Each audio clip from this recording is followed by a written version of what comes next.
Query and Company. I'm going to be keeping you company for the next few hours. You are not going to believe the company. This company. You're going to bankrupt your mama's company? At least I have the radio to keep me company. On 93.5 and 107.5. The Fan. Jones out of the gun. Gould in motion to the right side. Ball between the hash marks. Now Gould in motion back to the left side. Shotgun snap. And Jones throws upfield. Caught Michael Pittman. Touchdown! Jones out of the gun. And it's Amir Abdullah into the game as the running back right of Jones. Shotgun snap for the quarterback. Good protection. Fires into the end zone. Tyler Warren. Touchdown! Indy! Backing to throw as Herbert looks to his right, scanning, pump fakes, throws back to the right, and it's tipped up into the air, and I think intercepted by the Colts, and Grover Stewart has it. Big man, go get the ball, Grover. It was unbelievable. He got the tip and the pick, man. It was awesome to see. I mean, those guys work so hard. Grover's been a staple here at this organization for a long time. You can always count on him, always trust on him to make a play up front. Herbert goes out of the gun, 3 receivers stack left. Herbert looks that way initially, scanning over to his right, throws in the end zone, picked off! Nick Cross took it away from the receiver. High snap for Jones, but he pulls it down, gives it to Taylor, marching to his right. He's at the 5, touchdown! The trifecta again for Jonathan Taylor. He's the best back in the league right now, there's no doubt. And I think it starts with our guys up front. He's running hard, he's running physical, he's got great vision. Yeah, he's balling out right now. When you come to play us, it's going to be a 4-quarter match, similar to how it was today. We're going to fight, scratch, and claw until that clock strikes 0.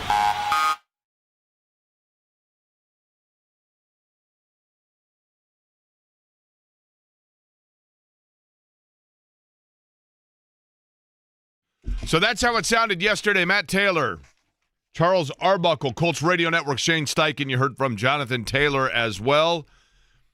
No relation to Matt. As the Indianapolis Colts, believe it right now, I said this last week, but believe this right now. If you are driving, I'm going to ask that you not do what I'm about to say because I need your hands at 10 and 2. If you are at work, it is okay. If you are at home or work from home, it's okay to do what I'm about to say. But reach over right now, whether you're right or left-handed, to your opposite arm and just twice pinch yourself. Because right now, on this, the 20th of October in 2025, right now, you in Marion County, Indianapolis, Indiana, you in Johnson County, Indiana, you in Boone County, you in Hendricks County, Hancock County, Hamilton County, wherever it may be that you are listening to my voice, you are either physically speaking or by means of hearing my voice, you are indirectly connected with the absolute epicenter of all that is the best in sport in the United States of America right now in October. The number one college basketball team in the land right here in this area, the Purdue Boilermakers. The number one WNBA magnet star in the WNBA, stirring the drink that is the WNBA rise, is Caitlin Clark of the Indiana Fever. The number one team reigning right now as the champions of the Eastern Conference in the National Basketball Association, the Indiana Pacers. The number one team, and yes, I know they're not ranked number one, but the college football team with the most impressive win in college football this year that's ranked number 2 in the country, and I believe right now, I do believe this. I'm not just saying it in bias. I do believe this. Indiana University is the best team in college football right now. Prove me wrong. Ohio State's tremendous. I get it. But in terms of body of work and resume, if this were the NCAA tournament in basketball, Indiana would be the number 1 overall seed because they have the best win so far in college football. And they continue to they have the best player in college football. The Heisman Trophy may well go through Bloomington. And, of course, it goes without saying. And who didn't know this was going to happen? The best coach right now in the NFL that may be the front runner for Coach of the Year is Shane Steichen of the Indianapolis Colts. The best running back in the NFL right now that may be Offensive Player of the Year is Jonathan Taylor of the Indianapolis Colts. The best rookie in the NFL right now is Tyler Warren, who may be the Rookie of the Year for the Indianapolis Colts. And the Comeback Player of the Year, as well as perhaps the most valuable player in the NFL, if it's not Jonathan Taylor on the latter of that, is Daniel Jones of the Indianapolis Colts. The Colts are now not only the best record in the AFC, they are in the absolute driver's seat within their own division. And yesterday, coming up with a clinic and a master performance against the Chargers. Now, there is one area that we will not nitpick, but simply point out in the sake of fairness and accuracy and totality of the story that is of moderate concern for the Colts that needs to be addressed. But before we get to all of that, two things. Number one, do that double pinch to pinch yourself over the fact that you right now, if you are in Indianapolis, if you are in Indiana, or if you're listening to my voice because you feel a connection to those places and to where we're sitting right now, then you are part of, right now, the epicenter of sport. Tell me a sports radio market right now in the United States that has more elite level play and or teams to talk about than we do right here in Indianapolis. And it's a privilege to be able to do it over the course of today. In addition to that, while you're doing your double pinch, do me a favor and think a good thought for one of the real good guys when it comes to Indiana sports. One of the really good people and somebody who comes from a family that has had tons of contribution to sport in Indiana. Best thoughts in what I think is, somebody said to me today, this is a sad story. And I said, no, not a sad story. This is a good story. It's a good story.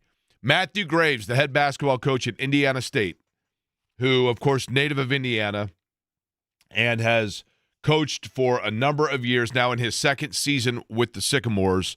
The announcement this morning from Indiana State basketball that Matthew Graves was feeling tightness in his chest, went to Union Hospital in Terre Haute.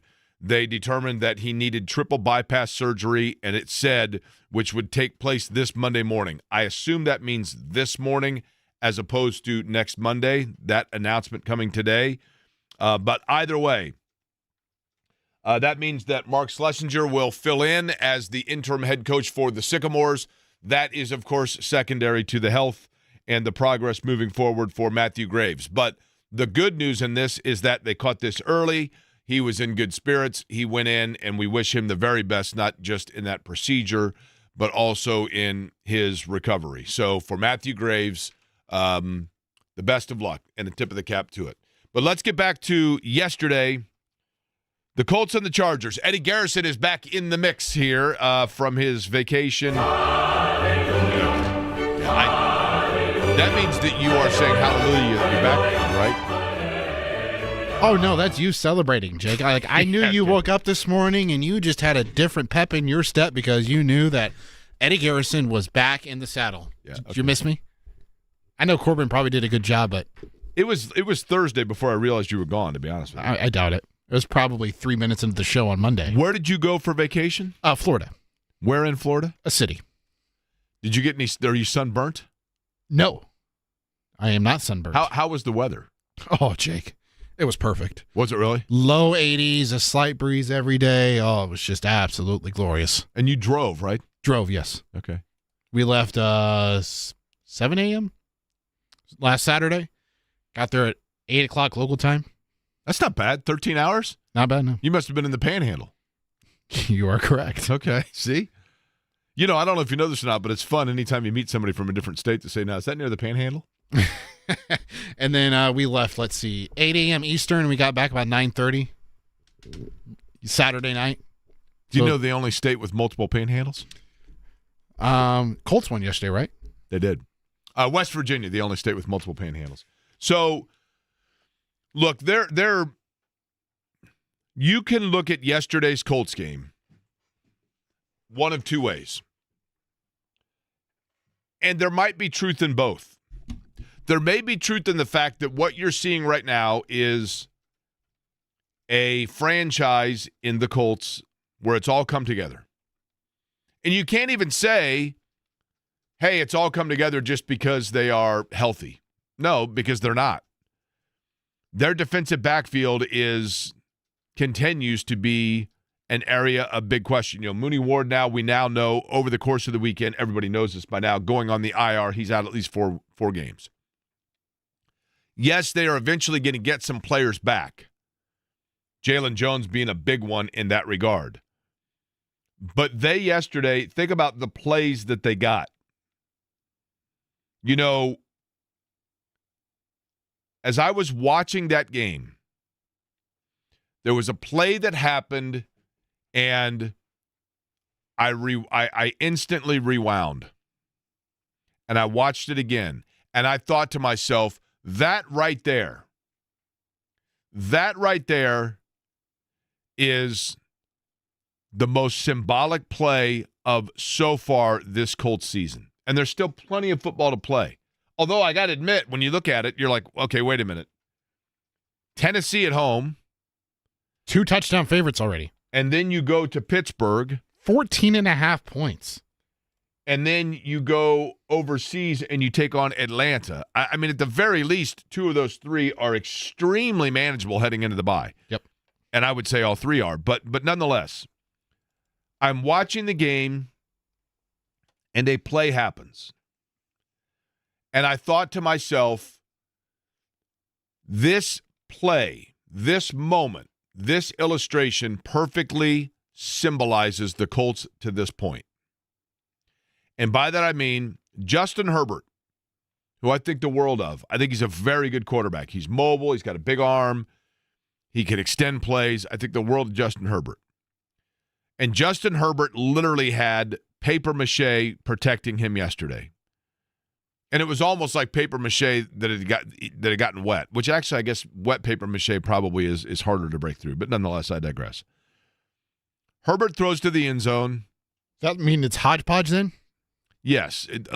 Literally, their offensive line is as depleted an organization and a unit as there is anywhere for any team in the NFL. But Herbert drops back. He throws into the end zone, and it looks for sure like a touchdown. And you think to yourself, the football in the NFL is a game of inches. The Colts are probably 18 inches from undefeated because if A.D. Mitchell goes another 1.5 feet before he drops the football, they're unbeaten, right? Then again, they are just inches from that not being the case because Denver gets that leverage call where the guy jumps just high enough where they decide to throw a flag. It's a game of inches. But in this particular situation, Justin Herbert throws to the end zone, and it looks like a sure touchdown.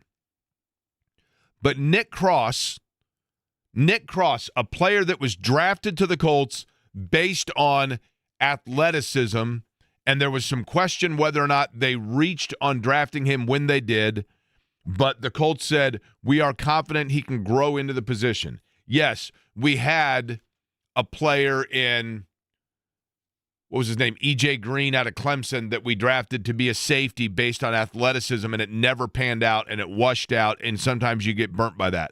But in this situation, we're going to try it again because we believe this guy can grow into a player. If he can just learn instinct and feel, he has range.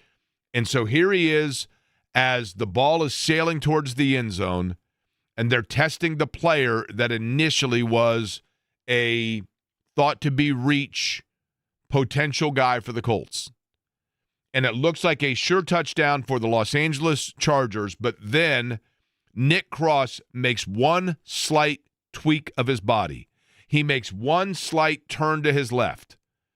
And before you know it, just as you realize that one little tweak is taking place, the ball falls right into his lap. He made a heck of a play, a one-arm grab essentially.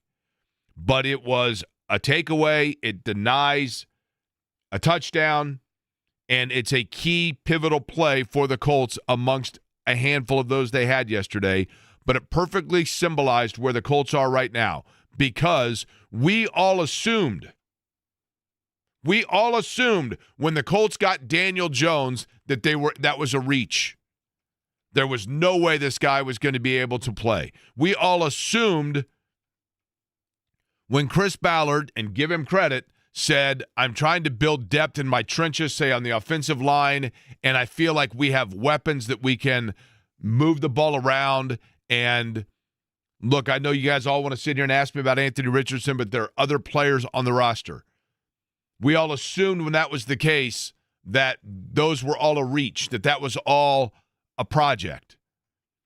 And yet the Colts, going into this season, made one tweak, essentially. They made one little turn. And that turn was deciding to challenge their young quarterback by seeing what they had out of a veteran quarterback. And we will never know, because we'll never get the truth out of it. We'll never know whether they signed Daniel Jones because they said to themselves, this guy's MVP level and he's been on a place that has wasted him, or if they said, we got to get somebody in here that can push Anthony Richardson and give him a wake-up call, so we'll do this guy, and then it turned out for them. We'll never know if it was serendipitous or fortuitous. We don't know. But we don't care, because Daniel Jones is playing at a level right now. He was the one tweak, the one adjustment that all of a sudden now this dream season has fallen right there, and you look down and you're like, oh my gosh, the ball's right here in my lap. And I just made an unbelievable one-handed grab and completed this play. And that's where they are right now. Now, Tyler Warren has a lot to do with it as well.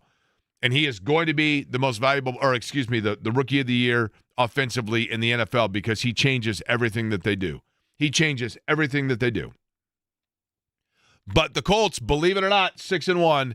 And Eddie, when you look at it and you look at the AFC, now the one thing that is of concern, I said if there's one thing that's of concern, it's this. If I were to ask you, Eddie, who you assume once it all balances out and once we've seen everything in terms of the rest of the conference in 17 games, who would you assume are the teams that the Colts are going to have to go through or that are going to have to come through Indianapolis in order to get to the Super Bowl? Potentially Kansas City. That would be one. And either one of the Denver Broncos or the LA Chargers again. Okay. You would have to face them probably. Depending on how things shake up in the AFC East, it could be Buffalo. Buffalo I think is the fair pick here, right? Assuming everything stays healthy. Or New England. Depends on who wins that conference. Yeah. But the one area of concern would be this. And I'm dropping one little sprinkle of a pepper in here, otherwise in a fabulous meal. The one area of concern would be if those two quarterbacks, if it comes down to it where you've had this incredible season and the Colts, assuming they stay healthy and they're on the same trajectory, they absolutely need to make certain to put themselves in position in the postseason. There are two quarterbacks that are there, Josh Allen and Patrick Mahomes. I think we can safely say Cincinnati now, probably without Burrow. I mean, even if Burrow comes back, if they catch heat, but we're going to take Burrow out of the equation. And that's dangerous to do, I realize. But Allen and Mahomes, those are two guys that typically a late playoff game comes down to a drive or two. And you got to get a stop. And even if you're at home, even with that Colts offense, which is, listen, the way that Colts offense is humming, then it's going to take an offense with a big-armed rhythm quarterback to knock them off, okay? And with that said, there are two offenses in those two that you have to get pressure on them in a late drive situation and just get one or two stops or one or two rushes, because those guys, if they have any time whatsoever, will carve you apart when it matters most. And the one area right now that is a kryptonite for the Colts is they are not able to get that pressure when it matters most. Liatu Latu, who is one of the guys, DeForest Buckner, build a statue. DeForest Buckner has been a leader. He's been all the terms you want to use, all of them. That guy is worth, now, Granted, when they traded for him, that is a draft pick they could have used to, say, take Justin Herbert. But that's panned itself out now because they have themselves a quarterback. DeForest Buckner is a man. DeForest Buckner is a leader. He is a defensive stud. He's all of it. I'm here for DeForest Buckner. Build the statue. But he can't do it by himself. And you have repeatedly gone back to the roulette wheel to try to get yourself pass rush. And Liatu Latu, and I realize the jury's still out, and I realize he's still young. But what I do, and I realized yesterday he got, I think, two rushes of the quarterback.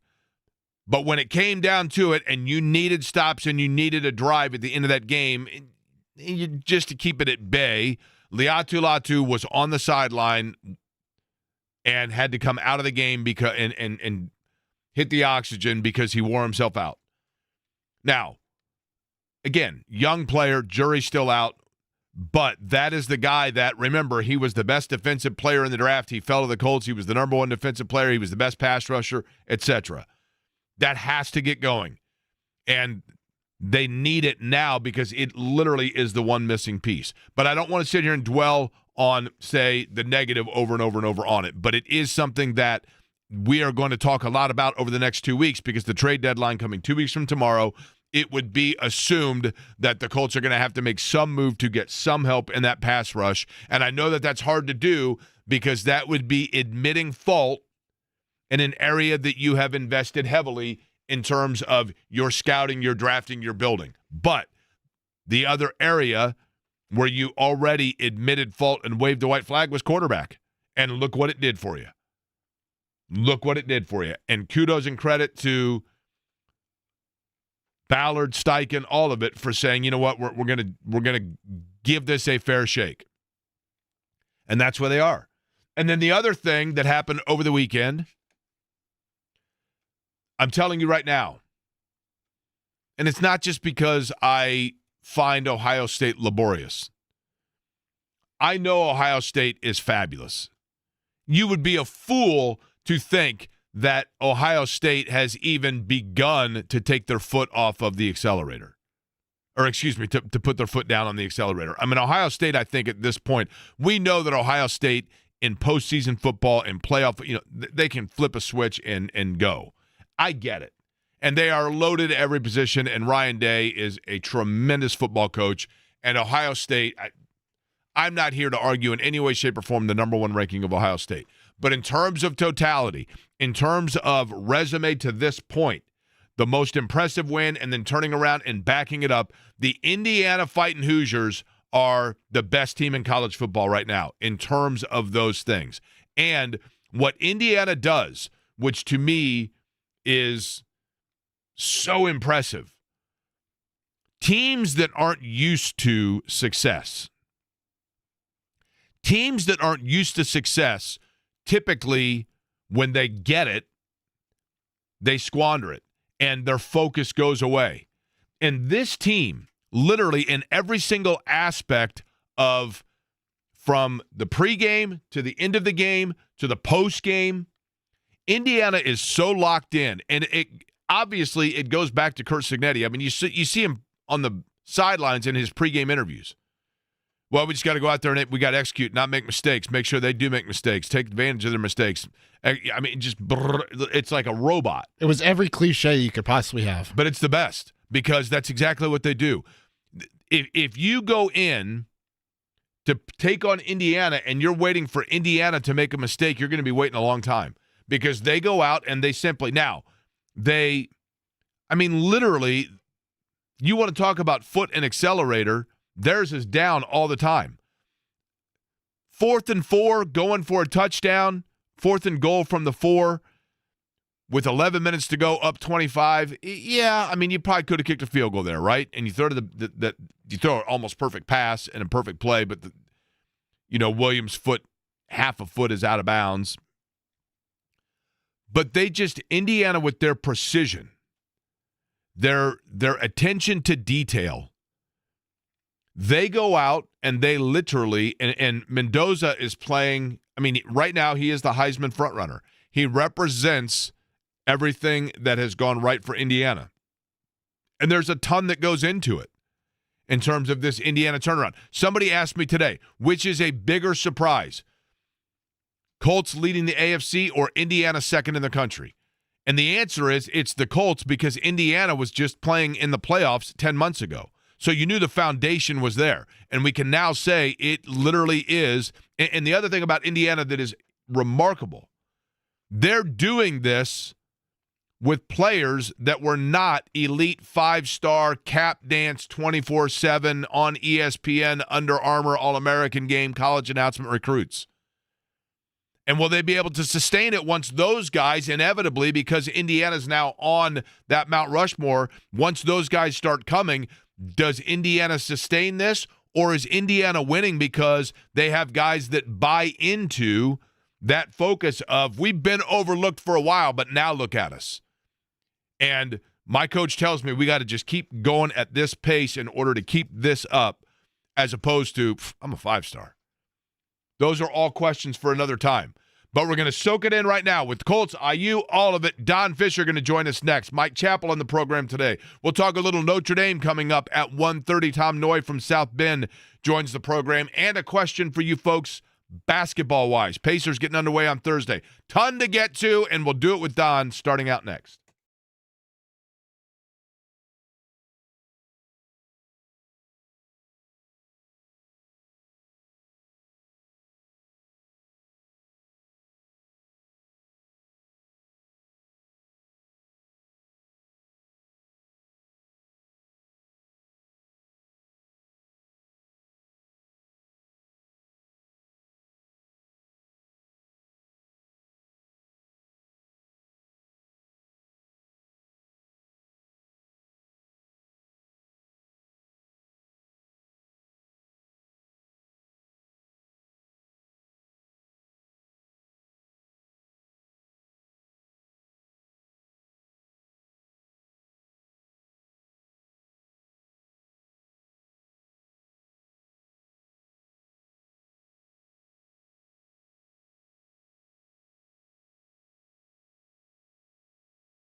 You know that everything is running fabulously for your college football team.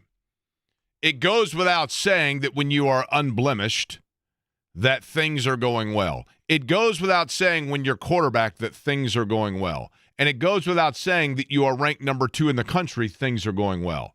But the ultimate telltale may be when you turn on the football broadcast, as you could do on this radio station, and you hear the play-by-play analyst and the color analyst before the game discussing whether or not the Bison mascot actually can dunk and or ride a Harley.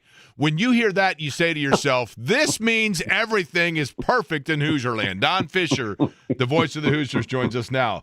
That's a pretty fair assessment, is it not, Don? Pretty good. Pretty good. Well, it makes me laugh, however. It was cracking me up because Shannon and I are listening to the game, and you guys were breaking down like the vertical leap and or the size of the Bison. And listen, Don, and then the game gets underway, and I was just saying it.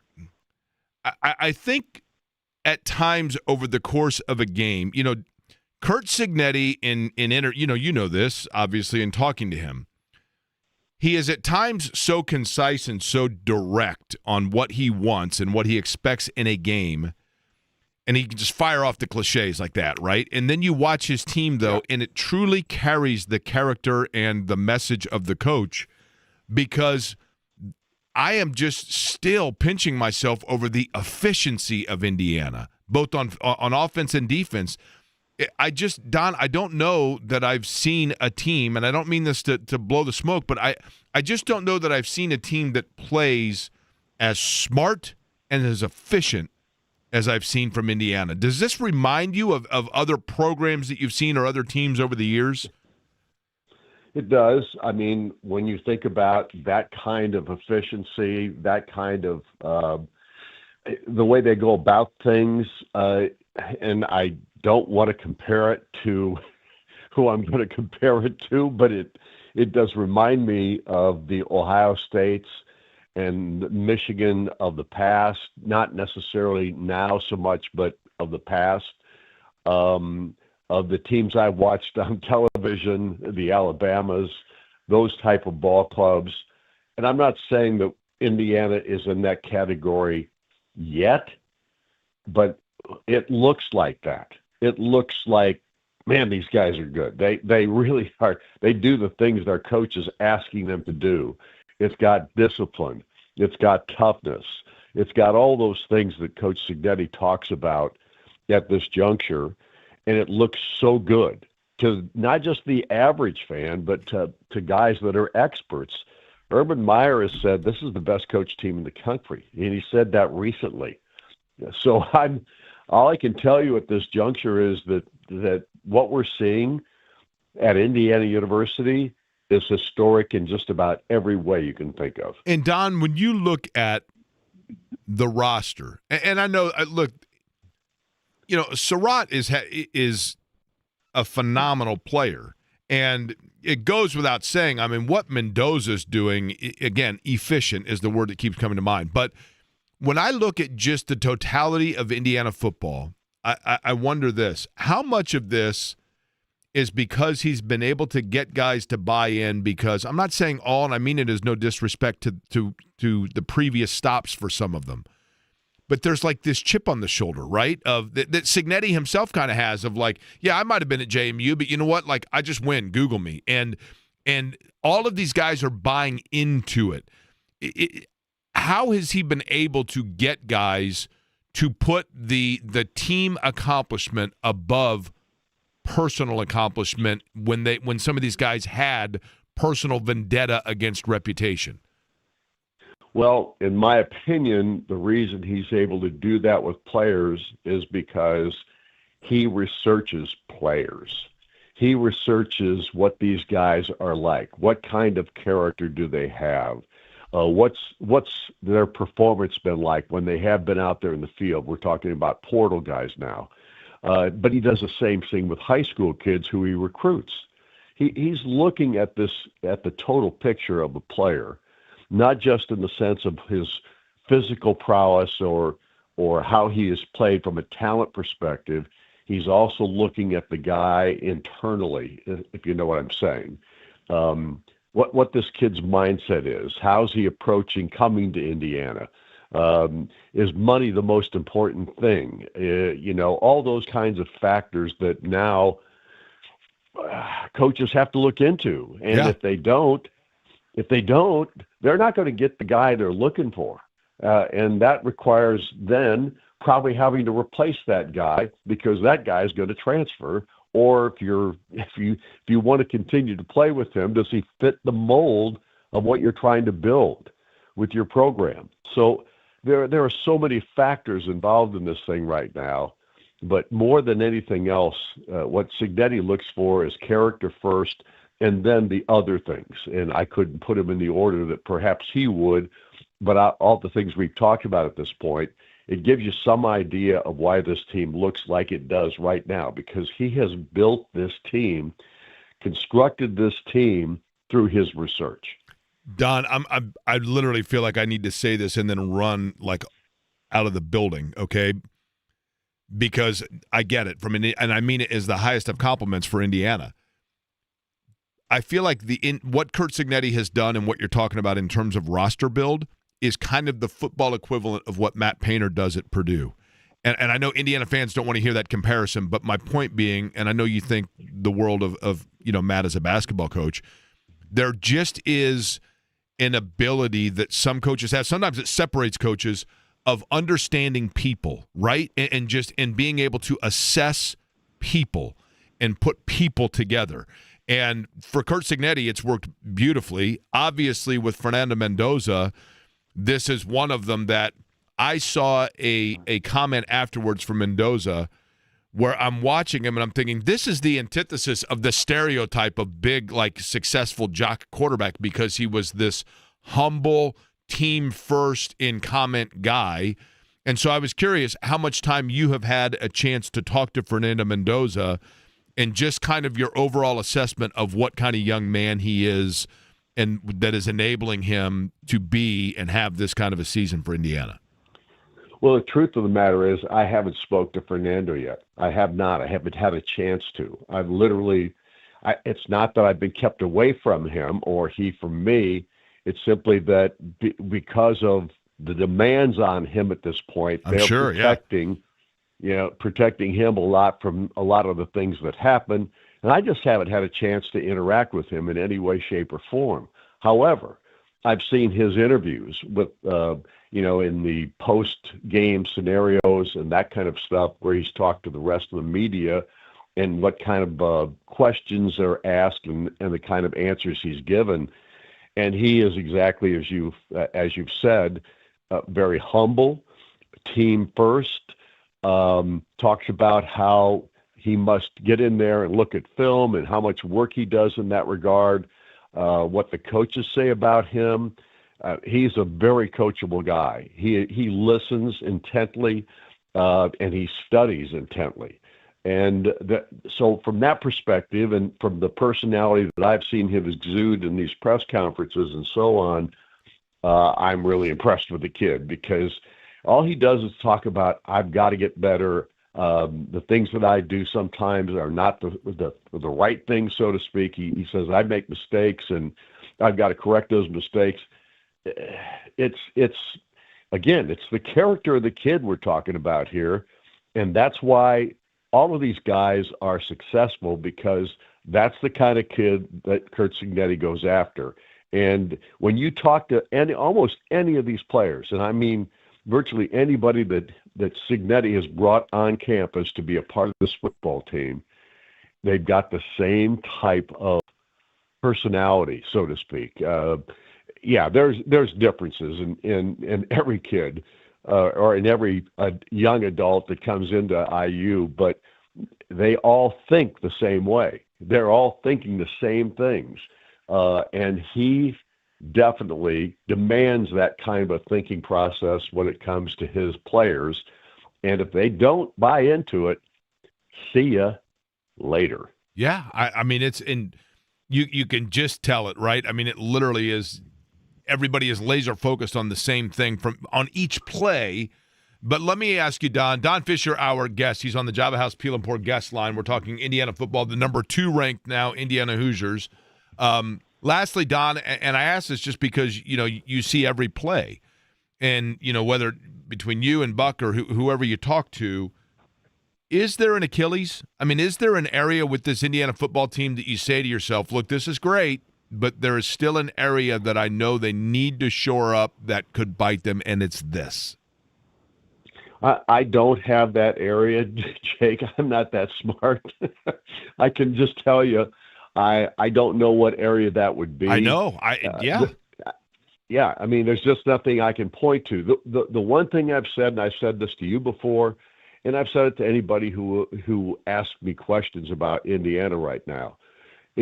Who's going to beat this team? And my answer is a team with more talent.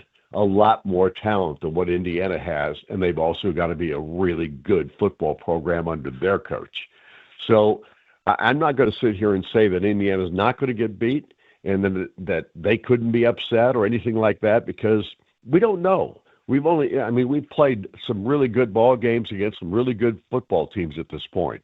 And obviously the biggest newbie on that block is the Oregon Ducks, who almost nobody thought could beat Oregon at their place. And it happened a couple of weeks ago. So at this juncture, Jake, I can't answer it. But one thing I do want to say from what you asked me earlier, you brought up Matt Painter and his philosophy and how he goes about things.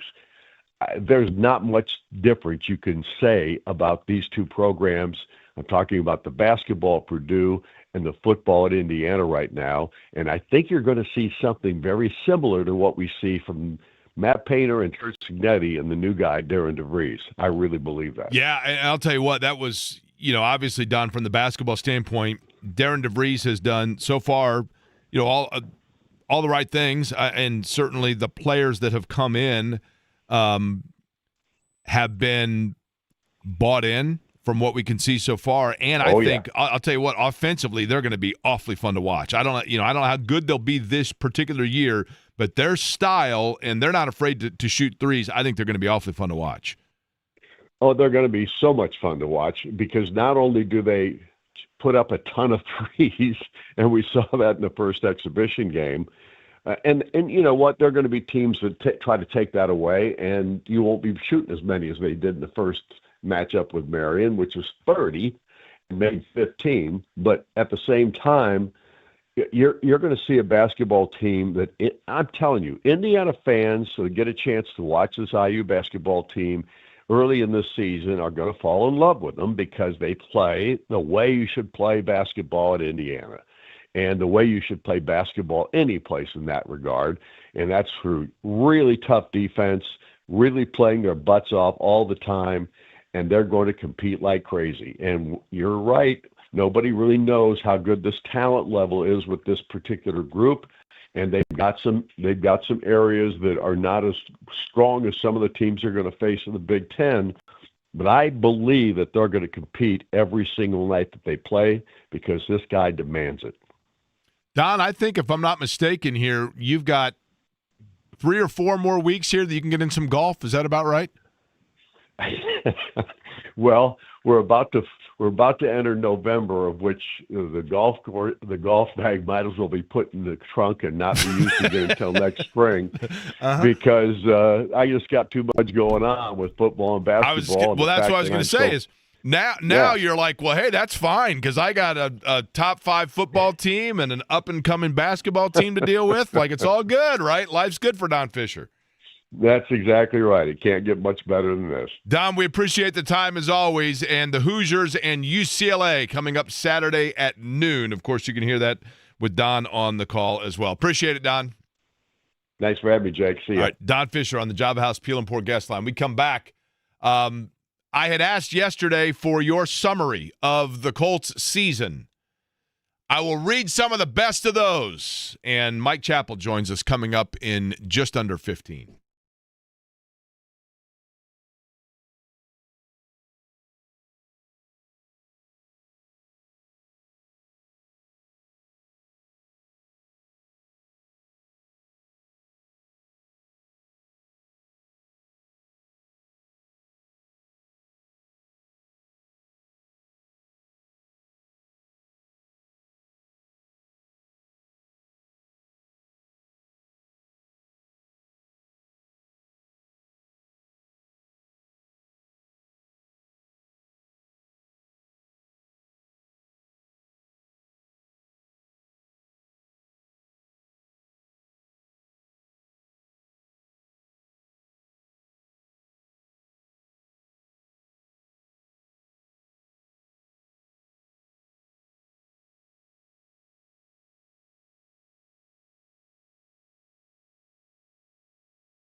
So I always ask at the end of each game for contribution from you.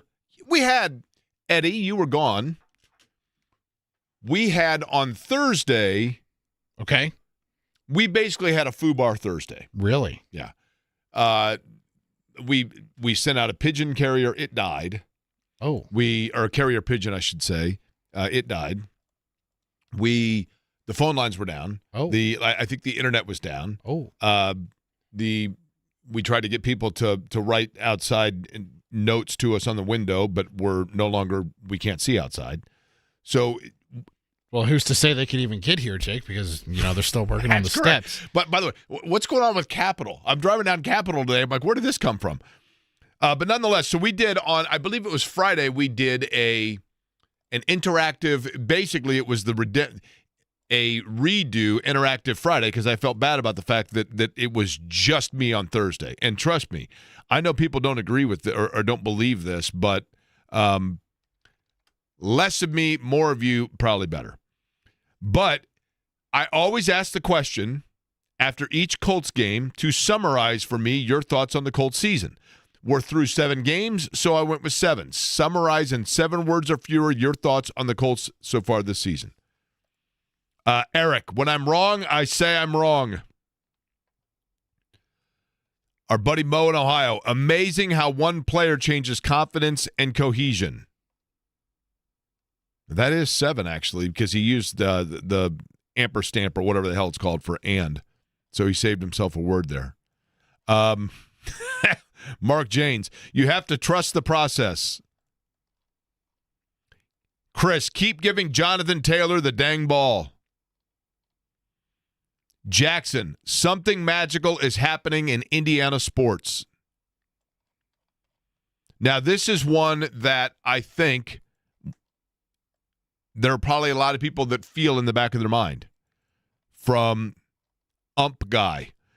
Defense needs bolstered, otherwise the tides change. I do think pass rush for certain is something that they need to address. But the overwhelming theme here, this team is really fun to watch. Better than expected, still haven't played anyone. That one is interesting because when you say better than expected, still haven't played anyone, I don't disagree to an extent, but then you look at it and you go, but that's the point. For this team, they haven't played anyone. For a below average or subpar team, the Rams are playing someone. The Chargers are playing someone, right? Mm-hmm. The Broncos are playing someone. But when you are clicking at 30 points per game, and you've got a running back that's playing at an MVP level, and you've got a quarterback that's making all the right decisions, including at times the mundane ones because it gets out of disaster, and you have a tight end that is a cheat code, and you have a wide receiver that has come out of his shell from getting away from just being a deep ball receiver and rather being one that is wherever you need him to be in Alec Pierce, and you have Michael Pittman that's blocking for all of those that I just mentioned, and you have Ashton Doolin that is just waiting his turn. When you have all of those, and you have an offensive line that when Quentin Nelson was drafted and Jim Irsay said, Quentin, man, you're going to be like Hannah. And that literally, and Bordolini's playing well, and the right side's playing well, and the line is protecting. When you have all those things that come together, yes, in fact, you say they haven't played anybody yet because to this team, everybody's a nobody. And whoever would have guessed that was going to be the case? Mike Chappell might have. We'll ask him. He joins us next.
An unfortunate song in our automated musical bounce back scenario, considering the story that just came out. I think while we were in the break, Eddie, is when this news came out, if I'm not mistaken, correct?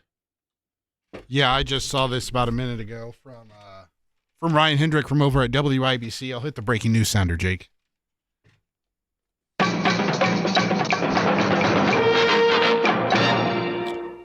Again, I'm waiting to find exactly where this was that the Eddie, do you happen to you just want to read what it was that you saw? Yeah, sorry, I was getting Mike on hold there, getting him ready. Ryan Hendrick of course, our sister station 93 WIBC just a minute ago at Sure to Cover on X. Pacers rookie Cam Jones was just arrested after a brief police chase on I-65 in Indianapolis. The pursuit ended near Fletcher Avenue exit in Fountain Square. The team says they are aware of the situation. Cam Jones, who has been hurt, he has not played over the course of the preseason. And, of course, the rookie out of Marquette, who was their top draft choice in this past offseason. We will monitor what that means for Cam Jones and find out more about that story as it goes along. Joining us now on the Java House Peel and Pour guest line, he is the Dean of Writers when it comes to covering the Colts. He has been doing so since the Mayflowers arrived. He is with WXIN, Fox 59, and CBS 4. Mike Chappell joining us. Chappell, I will begin with this question, and I'm a little hesitant to go this way with it because it sounds like I'm being negative. That's not the case at all. But with this team, you know, they are playing at such a level that some of the talking points are the obvious. So I'll start with this. Do you believe they will make a move to try to address pass rush between now and the trade deadline? Yes, they have to. I mean, they have to explore. I hope it's serious exploration. Whether, and we can argue pass rusher or corner. I would take a pass rusher any day, but the secondary is so depleted. The corners are so depleted. I in this instance, I would probably opt for a cornerback. First of all, it's probably going to be cheaper to get you a cornerback as far as what it will take to get him. I know people point to Trey Hendrickson. The fact that Bengals won last week and are still sort of in it. But, boy, I'm not sure how you make him fit. He's got like $29 million. I realize that's prorated. And you can do wonderful things with the salary cap. You can make it sing. You really can. But that would be a stretch. I hope they find a corner and not a guy. I'm talking a guy, italics, who can step in and play. Obviously getting a guy now, there's a reason you're getting him, but in this case, it's probably from a team that's not in the chase. And it's a guy that's been playing. So often, you bring in a free agent, Xavier Howard, Mike Hilton to a lesser degree, who hasn't been playing. Well, if you get a guy now, he's been playing, and he's let go for a reason. The team's not playing well or whatever. I will be surprised if they don't go out and get a corner. Again, a pass rush would make more of a splash because it'll be a name. He's got X number of sacks. But, Chap, here's the thing. I think it's a little bit of a chicken and egg thing here, okay? But you can – their defensive backfield has been depleted by injury, to your point, right? And they've had to – and I think, to be honest with you, and you made – I know the Xavier Howard thing, but as you start to get some guys back in particular – And Nick Cross was picked on pretty heavily yesterday. He had that pick, but other than that, I thought they went to him a lot. There's probably a reason that you can say that. But you can get away with, in my opinion, and I want you as somebody who knows football to tell me if you agree or disagree, you can get away with average to slightly below average corner play more often than not if you are rushing a passer into having to throw it. The longer that a quarterback has time, the more a depletion in your defensive backfield is exposed. I don't disagree.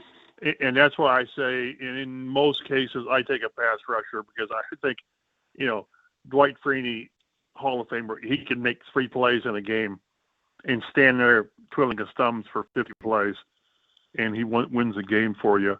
That's extreme, I realize, but I just think in this case, I thought it's kind of crazy. I thought the pressure was okay Sunday. 3 sacks, one of them was late. Maybe 2 of them were late, but I thought they moved Herbert around a little bit, which he's really good at doing, moving up, moving side to side. He threw the ball 55 times. There's, with that offensive line down to their 5th and 6th tackles, whatever, they should have gotten to him more. But when you're playing corners, like Jonathan Edwards started a couple of games, and he was like their 4th corner this week. So, and Chris Lamons, who had the stop against McBride with a hold, didn't play a ton. And the thing is, they're not going to get guys back anytime soon. They got Kenny Moore back, which is huge. But, Mooney Ward's going to miss 4 games, at least. With concussions, you never know. And Jalen Jones, we've been given no indication when they open the 21-day window with him. So right now, these are your corners. And I just have enough faith that the pass rushers they got, although now with Samson Ebukam, you don't know with the knee. I've been told it's not long-term, but you don't know. Tyquan Lewis with a groin, you don't know. I wouldn't mind both. I don't know that they can swing that. But this is one, and this isn't mortgage in the future at all. This is you're finding a guy probably for 1 year, half a year, and as long as the compensation makes sense, and at this point in the season, I'll give up a 5th-round pick, a 6th-round pick, a 7th-round pick. I will, because I think that the opportunity is there to do something. The rest of the league is sort of muddling around. There's a few teams that are starting to emerge, Kansas City and people like that. But and now you've got a 2-game lead in the AFC South. Who knows what? How do you figure out what Jacksonville is? I don't know. But and Houston's got a tough game coming up, so I think it makes so much sense. I think the only in-season trade the Ballards made was Nyheim Hines, I think, is when Nyheim requested a trade to Buffalo, and they got Zach Moss, which was a good trade, a really good trade. So I'm not a wheeler dealer, fantasy football guy, but I think this is a situation that maybe you give up a little bit more than you want to, but I think with it, you're just asking the offense to do so much. 33 points a game, and it's just humming really well. But can they do that every game? Maybe we're sitting here in December saying, man, you can't believe they're still averaging 33 points. But you can't be letting a quarterback throw for 400 yards and all that. Give me a corner, number one, and then give me a pass rusher if you can find one. Mike, do you feel like the rental is the best way to go, considering where they're at with free agents coming up after the season and Braden Smith, Daniel Jones, Alec Pearson, Nick Cross, instead of trying to trade for a guy that may have a couple years underneath in terms of left on the contract? Well, you may get that, and you may get, if it's a younger guy, you may get a guy that's got 2 more years. And the good part is you're getting his base salary. You're not getting any of the signing bonuses. Well, and all you that, probably, but you probably need to get first contract guy in that situation, right? If you could, but if you've got a veteran guy who's got a year to go on his contract and he's still playing high, and again, it's because of the team Cleveland is trying to dump somebody because they're not going anywhere. I would do that. Yeah, ideally you want a guy on his first contract that's got 2 more years to go. But I wouldn't hesitate to do something for a veteran guy, a guy that's, been around, played 5-6 years, and it is a 1-year rental. Who knows what next year? Let's worry about next year. I've always thought, like I say, long term in the NFL used to be 7 or 8 years if you've got Peyton Manning, but now it's like 4 years or 3 years. And when you've got things going well now, take care of now, and again without putting yourself in a bind moving forward, which I don't think there's really not much of a way of making a trade that's going to really hamstring you going forward. But no, you're right. You've got Braden Smith, Nick Cross, Daniel Jones, they'll figure all that out. They look ahead. But right now, and they can address, I think they've got like $6 million in cap space, which is just a number.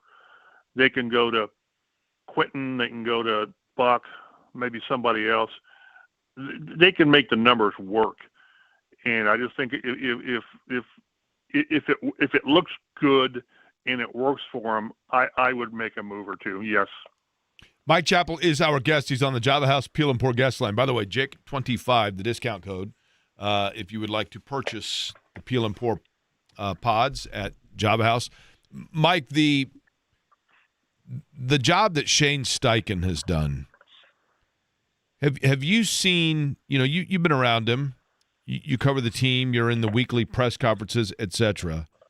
Is this a guy you feel that had to make adjustments and grow as a coach, or was it rather he finally now has the players around him, notably at the quarterback position, that are delivering on what it was that he has been doing all along?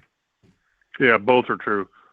He had to grow into the position, but I think it just kind of emphasizes how restricted he's been the last couple of years because of the quarterback situation. To where and boy, we don't need to pile on Anthony Richardson. We don't, but to compare him and Daniel Jones is a disservice to both, because Richardson's got so much talent, so much incredible big play, but he doesn't have that down-to-down mastery of things, the consistency. Remember when Steichen said find completions? And I've always tried to I would never call Daniel Jones a game manager, but boy, is he managing this offense.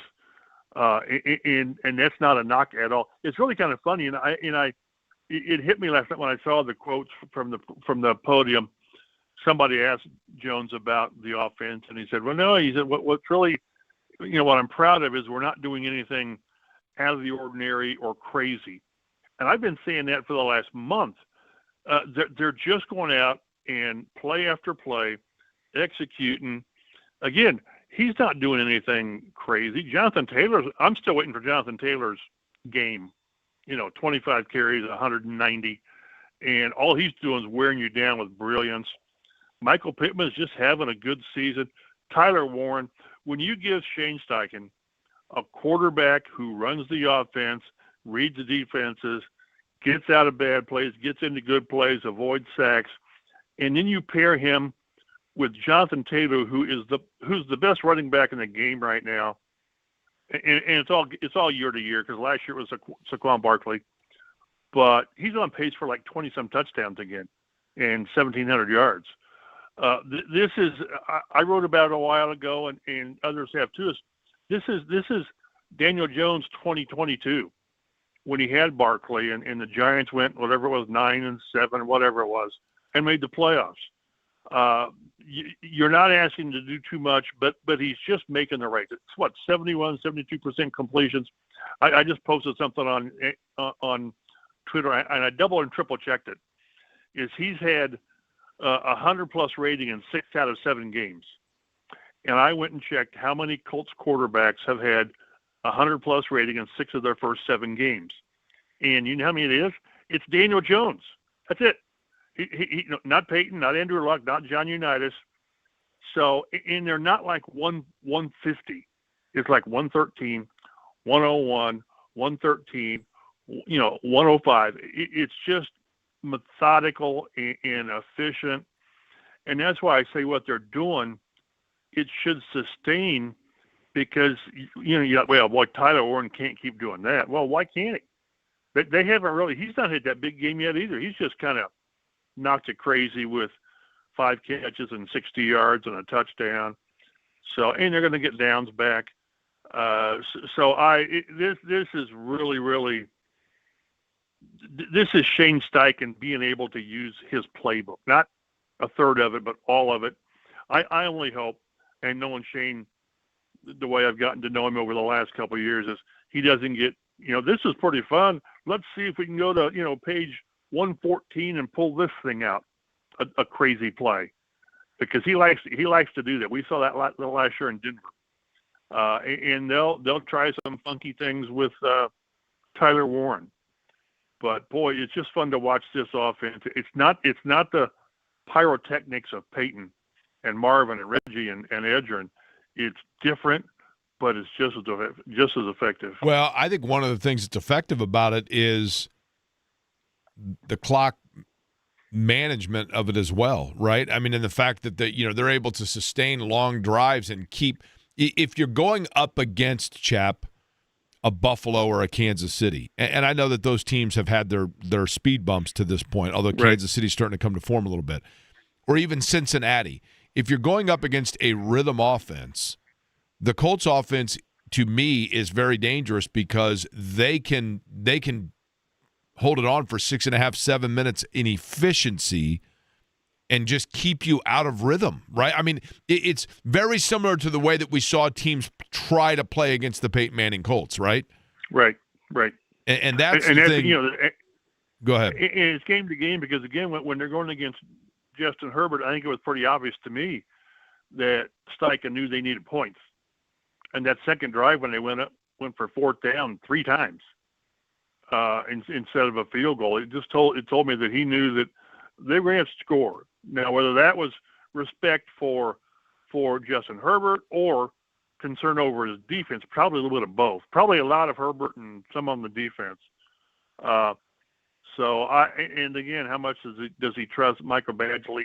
I don't know. I really don't. But at some point, Badgley is going to have to make some field goals that, the 45-yarders that matter. So, but right now, gosh, again, everything's, and knock on wood, they've stayed relatively healthy on offense, with the exception of Downs, with the concussion. But and again, it's fun to watch. And again, they're just not doing anything like Jones said, crazy.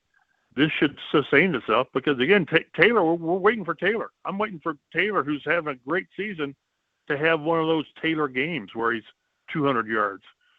So it's just been fun to watch so far. Is this the best offensive line in the NFL?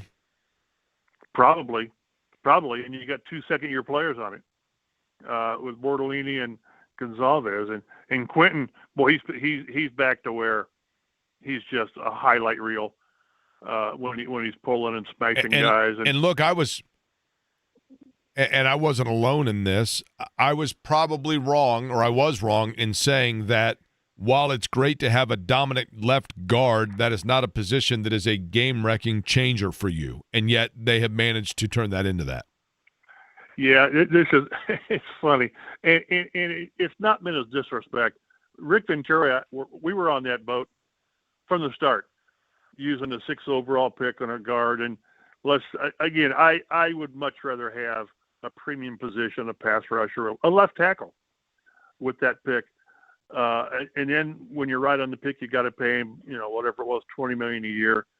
And it's not meant as disrespect to Quentin at all, but I allowed Howard Mudd to influence my thinking back in the day with the Colts, and his point was get you 2 tackles and a center and plug and play guards. And again, I realize that's disrespect for all guards everywhere. But Quentin, I tell you, it's and he's more than just a great player. It's the locker room and his influence on everybody else. And that's he's one of those guys in positions where it's really hard to quantify. Yeah, you can throw up the great blocks and all that, but it's hard to quantify his influence on the team like you would a quarterback or a pass rusher or a great corner. But I still would rather have another position with the number 6 pick. But boy, it's hard to argue with what Quentin has brought to these guys. Mike Chappell's my guest, CBS 4, WXAN, Fox 59. He is on the Java House Peel and Pour guest line. Chap, in conclusion here, and look, I realize this is cart way before the horse, or in this case, the colt, okay? But we're going to do it anyway. If you were to envision, it's not hard right now to start thinking about this if you go outside in that crisp air. So I want you to envision like that early to mid-January game. For that matter, the Colts may be at home in the situation I'm about to present. but it's late in the game. It's a later in the round playoff game, and you're taking on Mahomes or Josh Allen. And it's been one of those offensive shootout games. Rigoberto Sanchez has been, hanging out on the sidelines, hasn't been on the field a lot. It's one of those games like we saw between, the Chiefs and Colts of yesteryear. Offensive shootout. And it comes down to it, and the opposition has the ball, got to go 80 yards, 2.5 minutes left, and it's a 5-point game. Do you believe right now, the way that they are equipped, that the Colts in this situation have the capability of shutting down a high-powered offense like that when it truly matters most? No. I mean, no. and again, whenever we talk about that, it's like we're dumping on a 6-1 team. No, we're just trying to say what's obvious. And now, if it was the other way around and they needed to drive 80 yards and you're down 5, I'd like their chances. But depending on the defense, no. But that's why when we opened up by saying they need to make a move. Now, you give me Mooney Ward back and another corner and maybe a pass rusher, then we're talking something different. But as they're made up right now, how do you trust the secondary to hold up against one of those guys? And by the way, if this plays out, if the playoffs started today, well, they'd be home the second round, right? Probably second round with where they are, and it would be against not Mahomes or Allen, but probably, I don't know, Denver. I don't know, or who'd be the wild card would be. Houston, maybe. I don't know. I'd have to look at it deeper. But no, would I trust the defense the way it's structured now? No, not at all. And if that upsets some people, well, then go out and get a cornerback. Well, and so let me ask you this. Based on precedent of what we have known from the past, can you win games because this is where I'm not trying to harp on the negative here, but I go back to where the Colts have had, and we've seen it in this town a lot, where they've had great offenses. It's hard to long-term win based on your offense, right? Like, you have to get some counter to that. Well, yeah, look at those Manning years where remember the back-to-back games where they didn't punt? Yeah. Against Kansas City and Denver. And then eventually your offense goes flat. Right. Now, it was outside and all that stuff, and they let the Patriots mug them and all that. Yes, I understand that. But no, your point, at some point, that's what I say, at some point, you can't keep asking for your offense to score 35 points. At some point, you're going to have to win a game that means something, 2017 or 17-13, and that's where at some point the defense is going to have to stand up and make a stop. I realize they did against Brissett 2 weeks ago. I would still argue that Chris Lamons held McBride in the end zone, but they didn't call it, so they didn't. So it wasn't a penalty. But I just at some point the defense has to step up, and the way it's structured now, I think it's hard, and that's with DeForest Buckner playing all world again. In Grover Stewart making a big boy interception, which was just it was like watching a bear grab a salmon and then going to the. Oh, it's great. It was great stuff. But no, you got to have cornerback play, and right now they're playing. Gosh, it's always I'm always dumping on guys. They're playing corners now that in a ideal situation, in their ideal situation, wouldn't be playing. That's just a fact. You play who you play who you got, but they need help there, and I wouldn't be opposed to a pass rusher as well. Chap, appreciate the time as always. We'll talk to you next week, all right? Be well. Appreciate it. Mike Chappell joining us, CBS 4 and WXAN Fox 59 Java House Peel and Pour guest line. Again, code JAKE25. That's JAKE 25 for 25% off. Also, if you go to my Twitter account, X, whatever you want to call it, my pinned account right there, there is a direct link. You can buy the bundle that I've chosen in terms of the liquid science as well as the Wrangler Energy and the Colombian House, or the Colombian, I should say, coffee, which is fabulous, absolutely fabulous. Okay, we come back. I have a question for Indiana fans. A question for Indiana fans, and it's met with the utmost positivity and the latest on a pro athlete being arrested in Indy within the morning.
Okay, from WTHR, and our friends at WIBC have this as well, but I just saw this from WTHR, which, by the way, I'll be on today at 4 o'clock.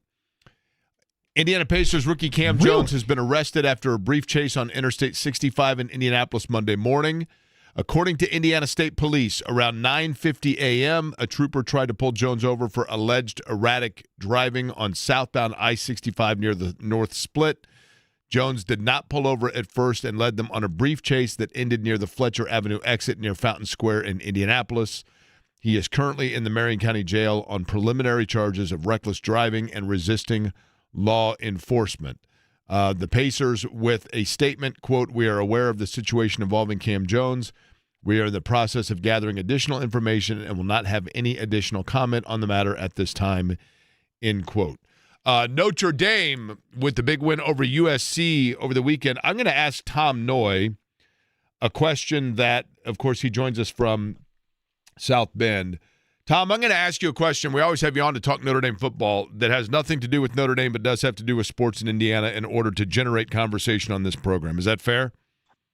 It's your show. You can do whatever you want. Okay. So based on that, do you prefer the Beatles or the Who? No, I'm just kidding. Okay. This is still within your wheelhouse because obviously you're a sports columnist within the state of Indiana. But I'm curious of this. Do you think that there is this story with Indiana, who you saw obviously taking on Notre Dame, we talked to you plenty about it leading up to in the playoffs, Indiana football and Curt Cignetti and all that is going into this, the new contract, the number 2 ranking, the potential Heisman winner, all of it. Do you think that there is any way that then tempers the annual enthusiasm that Indiana fans have towards their basketball program? And in fact, does the mediocrity of Indiana basketball over the last 20 years finally begin to, I guess, down the enthusiasm that the fan base has for that particular program? Is there a shift? I think it would dampen it if Mike Woodson was still the coach. Fair. The fact that there's a new head coach, there's a new direction, I think there's a lot of carryover. Maybe a lot of IU basketball fans look at Darren DeVries and say, he's going to do for IU basketball what Curt Cignetti has done for IU football, and everything's going to be back on that campus. So I think that if this was Mike Woodson again, everybody would be like, basketball's starting, but who cares? We have the number 2 ranked football team in the country. We're going back to the college football playoff. We might beat Ohio State in the Big Ten championship game. Football. But the fact that there's a new coach and a new direction, I think there's enough going around down there. That does it put pressure on DeVries? No, not at all. Not at all. I mean, there's going to be pressure regardless because of the job that he has and where he coaches. But like it's a new world in college basketball where it's so hard for a new coach to parachute in and build a roster that's going to be A, competitive, or B, NCAA tournament worthy in year one. Are you ready? Okay, how about this one? And then we're going to get to Notre Dame because it does somewhat involve what I'm about to talk about. I really believe this, Tom. I'm going to give you a theory. I do this sometimes on this show. I'm going to give you a theory, and then, Tom Noi, I want you to grade it A to F. A being like spectacular, F being dumbest thing you've ever heard, okay? Indiana is going to lose the Big Ten championship game to Ohio State and then turn around and defeat Ohio State in the national championship game. I truly believe this.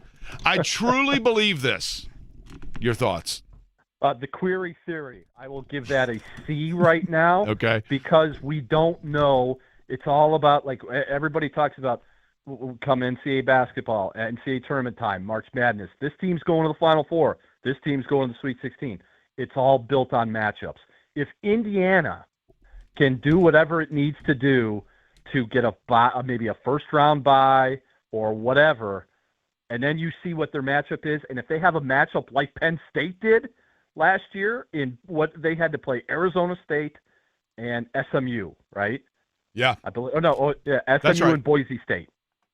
Like No, that's Penn right. State, because Arizona State played Texas, I think, right? Yeah. So it was Boise State and SMU.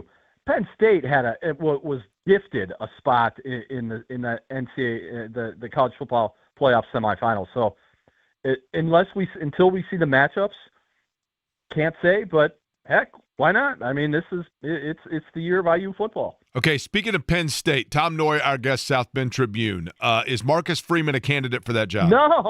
No. He's not a candidate for Penn State. He's not a candidate for Florida. He's not a candidate for any other job that's going to open up, because I'm telling you right now, and nobody understands this, Marcus Freeman is leaving the University of Notre Dame for exactly 2 jobs. Can I guess? You can. Ohio State? Yes. Alabama? No. Retirement. 2 jobs, one in college and a team to be named later in the NFL. Gotcha. That's it. Okay. He's going to Ohio State if Ryan Day decides he's had enough. Marcus Freeman, obvious choice. And then also, maybe I've done enough in college. I want to give this NFL thing a shot. Those are the only jobs that Marcus Freeman will ever leave Notre Dame for. Is Marcus Freeman coaching a college football playoff team this year? Yes. Don't look now, but Notre Dame, as we sit here on October 20th, very well could be A, Agreed. I agree. Going back to the college football playoff, and B, hosting a first-round game. Okay. And is that because Notre Dame, after their first 2 disappointing losses, that Notre Dame made changes and tweaks and they have revised things and righted the ship, or they just kept doing what they were doing and the schedule? And I mean that as no disrespect to them. I think they're very, very good, but they lost to 2 really good teams. Did they have to be composed, or did they have to make changes? I'll just say yes. A little bit of both. Like they had to make some changes defensively, but they also had to stay the course, because the first 2 weeks it was, you've got to fire Chris Ash. Chris Ash is an idiot. He doesn't know how to coach defense. This defense looks lost. They had the best defensive assistant coach last year in the country in Al Golden. You got to get rid of Chris Ash. Marcus Freeman said, no, we're not doing that. We're going to scale back on what we're doing, but we're going to stick with the process. We're going to stay the course. And look, Arkansas, Boise State, NC State, USC, all 4 of those teams had top 10 offensive units when Notre Dame played them, and all 4 of them finished with fewer points against Notre Dame than what they came into that game averaging. That defense is the main reason they're 5-2 and headed back to the college football playoff. How would you assess the quarterback play? Good, but a little bit shaky the last couple of weeks with C.J. Carr. Like, not shaky enough to where you're like, you know what, maybe we should get Kenny Minchie ready, the backup. Shaky as in, he was so good so early that you kind of expected that he was gonna have a dip. Like the way he's running around, the way he ran around against USC, I can't stand that, because he did the same thing against Miami. Yeah, that happened. That ended in a touchdown. This ended in a bad pick. Like, just throw the ball away, get 3 points, live to fight another down, instead of being like, I'm just gonna make something happen. So C.J. Carr has been really good, and part of the problem is C.J. Carr set the bar so high so early in the season that he's got to play really well to meet that standard every single week. Tom Noi is our guest, South Bend Tribune, where you can read his work. He's on the Java House Peel and Pour guest line talking about Notre Dame and Indiana, for that matter. Tom, one of the things to me in college football this year that is interesting, I mean, I think Ohio State is outstanding, right? And I think I really feel like Ryan Day hasn't even taken the governor off the engine yet. I mean, you know what I mean? I think the world of Ohio State, even though I don't like them. But it seems to be a wide open year this year. I mean, outside of and that's why I'm really optimistic for Indiana, partially, because Indiana also, I think, is really good. But who's a dominant team in college football we haven't mentioned? Alabama. Yeah, I mean, because of what happened that first week, where it was like, what do you Kalen DeBoer, he's going to get fired. He loses at Florida State. They just quietly, just like Notre Dame has done, they step back into the shadows, keep working, keep winning, keep getting better. Talk about Ohio State. Talk about Indiana. Talk about the grease fire at Penn State. We're just going to be Alabama right here, and we're going to beat Tennessee, and then we're going to get ready, and we're going to finish out the SEC schedule. I think Alabama's a lot better than than a lot of people give them credit for, because of what happened, the way they started the year. You know, I don't know how old I would have to be to truly grasp that Vanderbilt and Indiana are ranked in the top 10. What the hell's going on, Tom? What are we doing here, right? Is this I honestly, like, I feel like Bob Gregory's going to come out and tell me that actually what we're watching is the brain game, right? Well, let's throw Georgia Tech in there, too. Yeah, Georgia Tech. Like, hey, listen, I watched Georgia Tech eviscerate my Clemson Tigers, and Clemson, that's a whole different talk show, right? I mean, I don't know what the heck's going on there. But again, I think, Tom, and you tell me if I'm making too much of this, Indiana in that story, yes, Kurt Cignetti was a tremendous hire by Scott Dolson.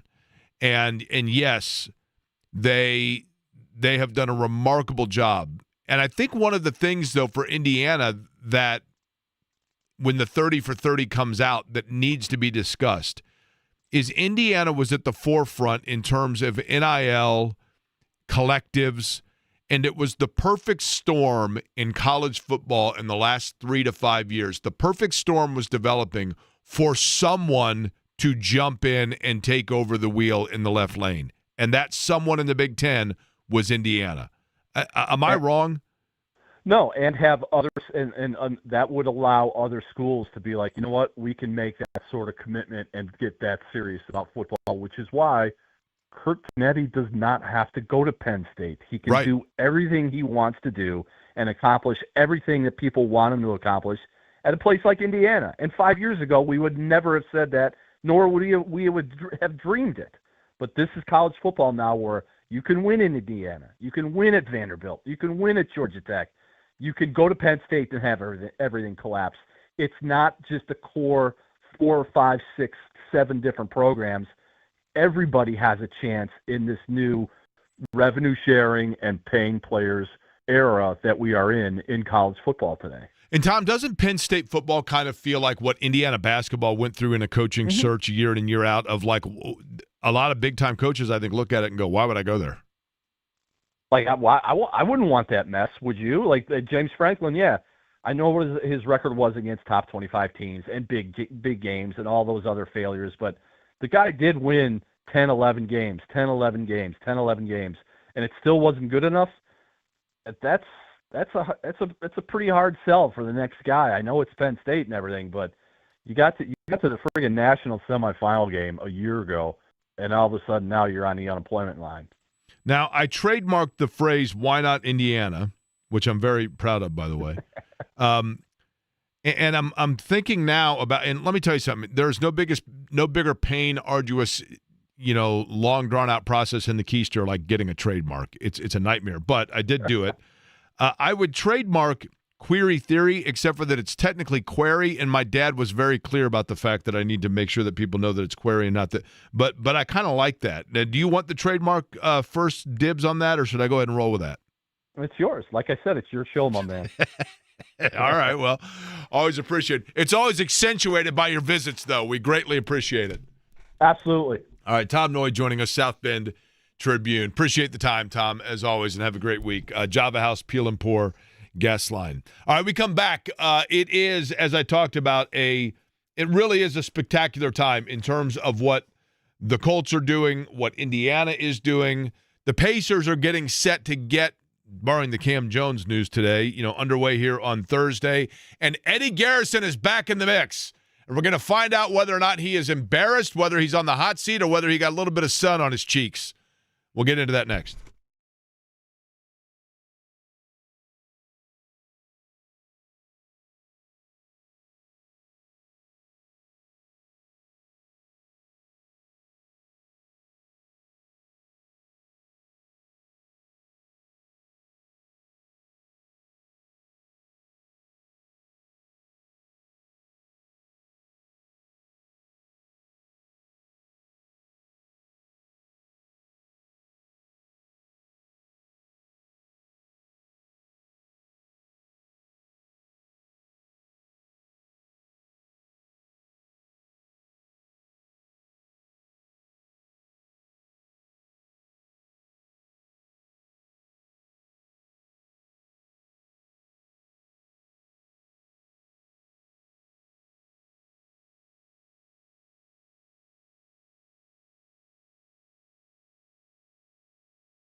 So Eddie Garrison is back in the mix. You should have played Welcome Back, Cotter. I should have. I feel like I would have had to play that, though, like one of the first songs, because we're over halfway through the show now.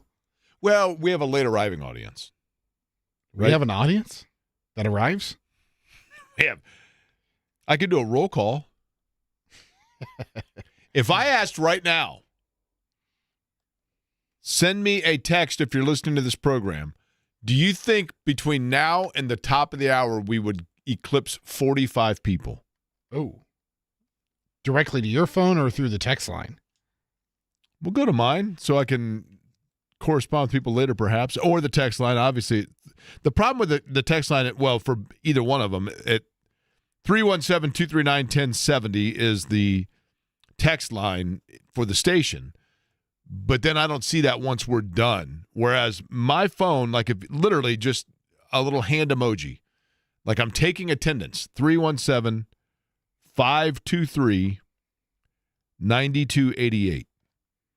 I'd like to know if we will eclipse 45 between now and 2 p.m. 317-523-9288. I will say this. There was one thing I was bummed about during the vacation. Mm-hmm. I missed the Mrs. Query leaves PSA.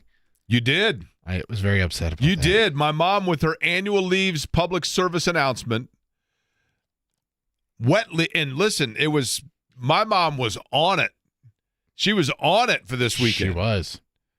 Because of the fact that, in fact, it rained. And the leaves haven't really started falling a whole lot yet. My neck of the woods, they are. Really? A little bit, yeah. It made me think of now your mom, Jake. Your neck of the woods actually are kind of a redneck of the woods right now, if you don't mind me saying, because you got a little sun. You were in Florida, is that right? I was in Florida, and yeah, I'm not burnt. I'm just so this is how I did.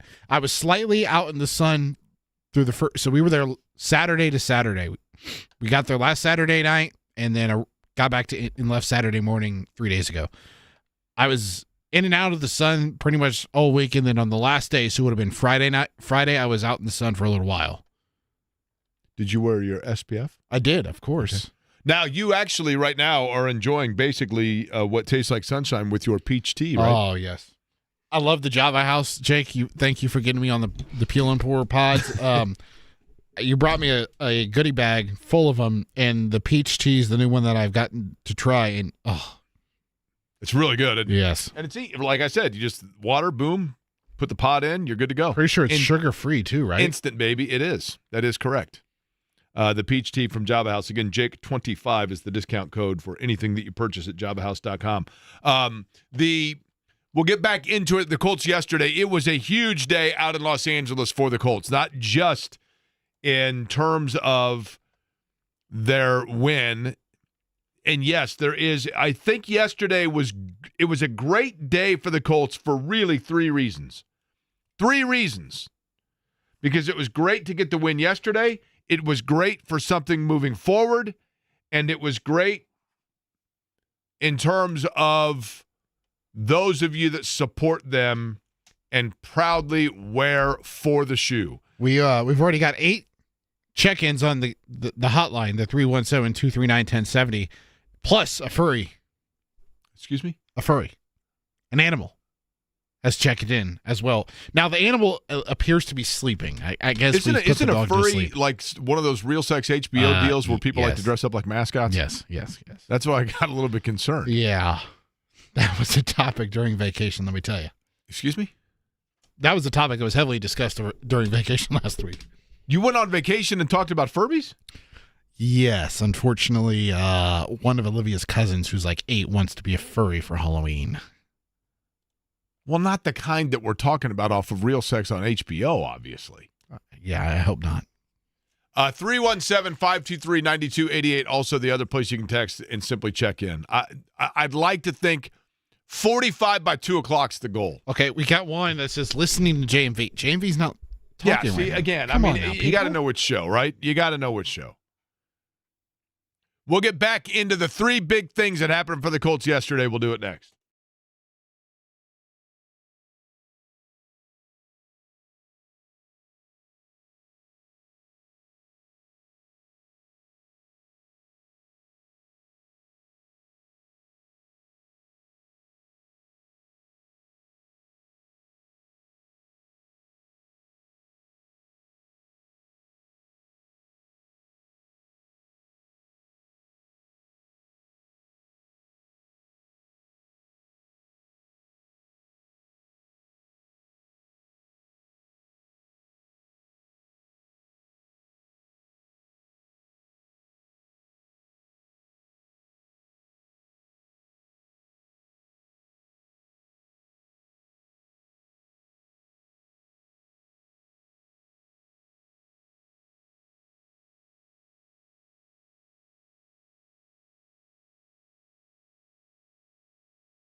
It's Query and Company. I'm going to be keeping you company for the next few hours. You are not going to believe the company. This company. You're going to bankrupt your mama's company. At least I have the radio to keep me company. On 93.5 and 107.5. The Fan. 2 o'clock Jones in Indianapolis. Gould in motion to the right side. Ball between the hash And we're going to play the highlights from yesterday. Gould in motion back to the left side. Shotgun snap. And Jones throws upfield. Caught Michael Pittman. Touchdown! Jones out of the gun. And it's Amir Abdullah into the game as the running back right of Jones. Shotgun snap for the quarterback. Good protection. Fires in the end zone. Tyler Warren. Touchdown! Indy. Backing to throw as Herbert looks to his right, scanning, pump fakes, throws back to the right, and it's tipped up into the air, and I think intercepted by the Colts, and Grover Stewart has it. Big man, go get the ball, Grover. It was unbelievable. He got the tip and the pick. Man, it was awesome to see. I mean, those guys work so hard. Grover's been a staple here at this organization for a long time. You can always count on him, always trust on him to make a play up front. Herbert goes out of the gun, 3 receivers stacked left. Herbert looks that way initially, scanning over to his right, throws in the end zone, picked off! Nick Cross took it away from the receiver. High snap for Jones, but he pulls it down, gives it to Taylor, marching to his right. He's at the 5, touchdown! The trifecta again for Jonathan Taylor. He's the best back in the league right now, there's no doubt. And I think it starts with our guys up front. He's running hard, he's running physical, he's got great vision. Yeah, he's balling out right now. When you come to play us, it's going to be a 4-quarter match, similar to how it was today. We're going to fight, scratch, and claw until that clock strikes 0. Eddie Garrison with the encore performance, the unexpected encore there, with the highlights from yesterday. Charles Arbuckle, Matt Taylor on the Colts Radio Network, Shane Steichen, Jonathan Taylor you heard from as well. Colts getting the win in Los Angeles, SoFi Stadium over the Chargers. Thank you to those who have texted in thus far, including Wes, who is out looking for iguanas. Yes, Wes, you are, in fact, the director of invasive species hunting for the company here, Query and Company, on the Fan. I don't think we want to say hunting, Jake. I mean, we We love animals. We don't want to say hunting. That is true. That's a little aggressive. Invasive species hunting, though. How about, and I don't know if he's like doing, like Wall of Voodoo and eating barbecued iguana, but maybe just displacing them throughout the areas where they are invasive in Florida. But here is yesterday what happened in Los Angeles. 3 big things that took place. First off, we saw the continuation of, in this area of the country, not Denver, not Phoenix, not Miami, not New York, not Chicago, not LA, not Portland, not Salt Lake. Indianapolis, Indiana right now is the epicenter of the sports world in terms of elite. College basketball, number 1 team in the country, preseason poll right here, Central Indiana. WNBA, top player, continuing to be the straw mixing the drink of attention for women's basketball right here, Indiana Fever, Caitlin Clark. Eastern Conference, Pacers getting underway Thursday night, beginning their season, taking on Oklahoma City, a redo of the NBA Finals, where we all know the disappointment there, but the reigning champions in the Eastern Conference, Indiana Pacers. The best team in the National Football League right now, the Indianapolis Colts, and the number 2 ranked team and the best story in college football, bar none, the Indiana Fighting Hoosiers, who may be the best team in college football, and I truly believe going to get to the Big Ten title game, drop one to Ohio State, come back and beat Ohio State in the national title game. That's my prediction right now on this, the 20th of October. But as for the Colts, the Indianapolis Colts yesterday, as I mentioned, there was a play in that game, you just heard Matt Taylor mention it, where Justin Herbert throws to the end zone and Nick Cross, I'm not going to say much maligned Nick Cross, but Nick Cross, who when he was drafted by the Colts, there was the discussion. There was the national narrative. There was the analysis of him on draft day. The Colts maybe reached a little bit here. This is a guy that is raw, has athleticism, but doesn't necessarily have understanding or instinct of the position just yet. And they've tried this before. They tried it with, I think I said TJ Green. TJ Green out of Clemson a number of years ago. Dynamic athlete, but just never grew into the position. Juju Brents, corner. Great athlete, great size.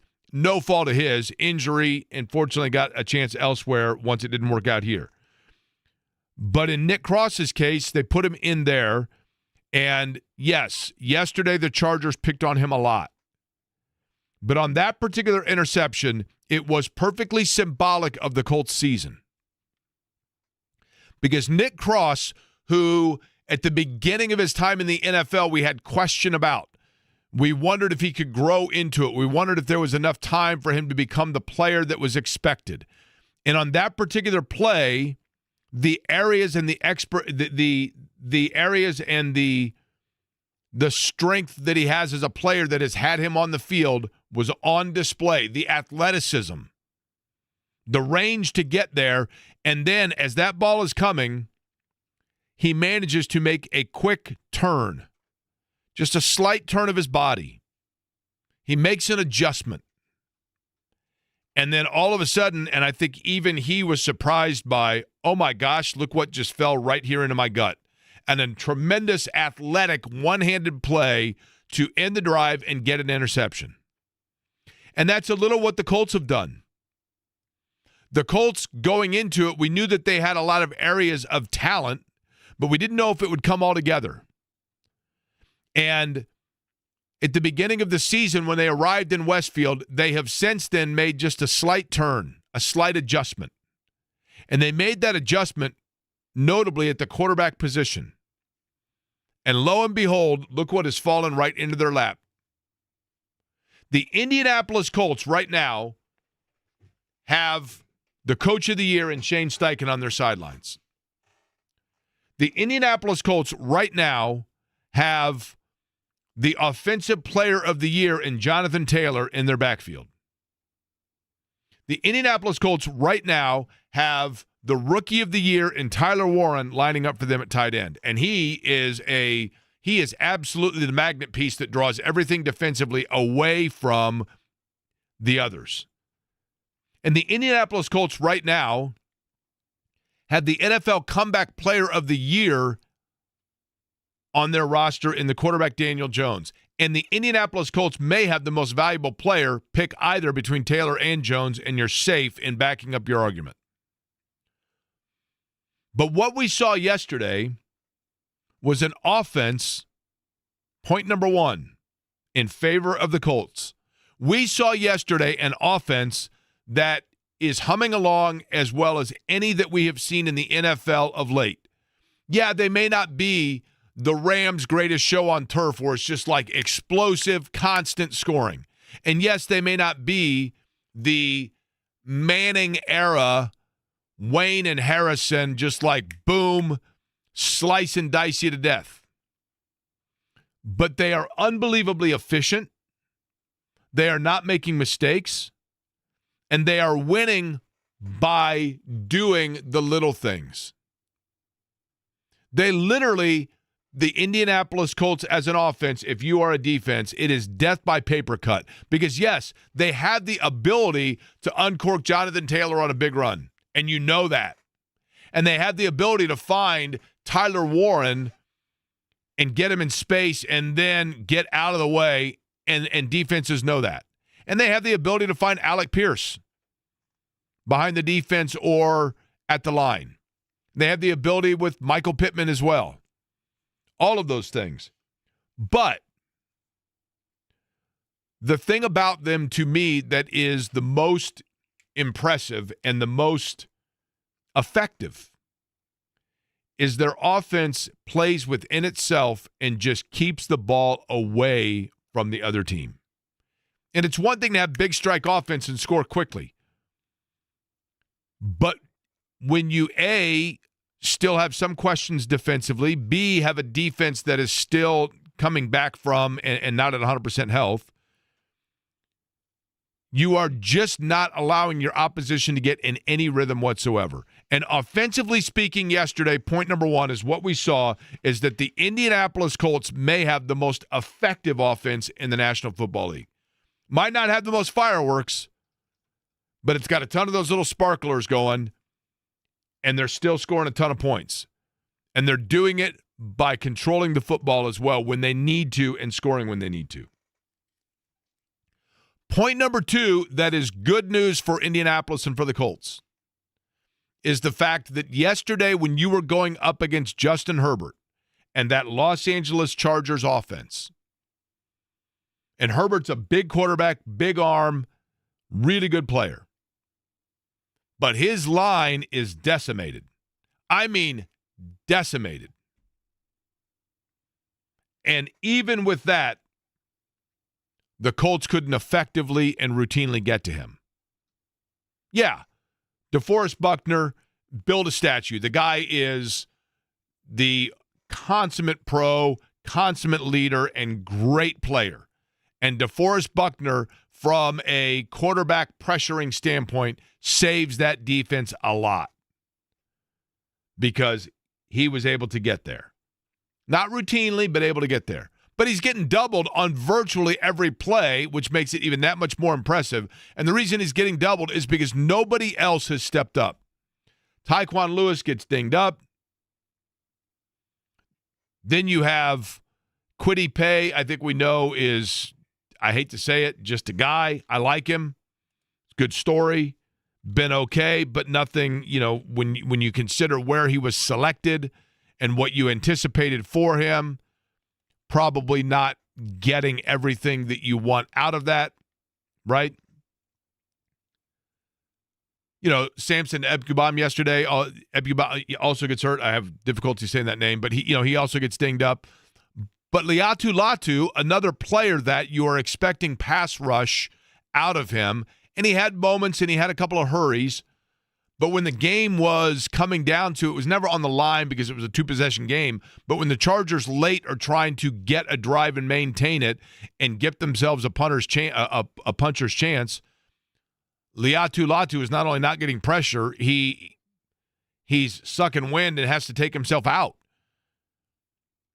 They need yesterday was the real benefit that the Chargers gave the Colts yesterday was by having a completely depleted offensive line. They proved and showed that Indianapolis needs to address its pass rush. And yes, they are depleted in the defensive backfield, but you can get away with having to hang on a little bit on your defensive backfield, and at no fault of Shane Steichen or Chris Ballard or Lou Anarumo. I mean, they've just been decimated by injury in that defensive backfield. And some of those guys are coming back. You forget that they had a promising rookie corner that went down at the beginning of the year. You forget that Jalen Jones eventually is going to get his way back, and Mooney Ward now is on IR. But you can get away with having to kind of hang on and piecemeal your defensive backfield until it's healthy if you are limiting the amount of time that a guy has to throw the football. And they're not doing that. They're not limiting it. And yesterday, a real service was provided by the Chargers by not beating the Colts while at the same time exposing that if you can't get to the quarterback with that line, then you're really going to struggle when it comes time to try to have to corral Josh Allen or Patrick Mahomes or even Joe Burrow if he's back in a late January game.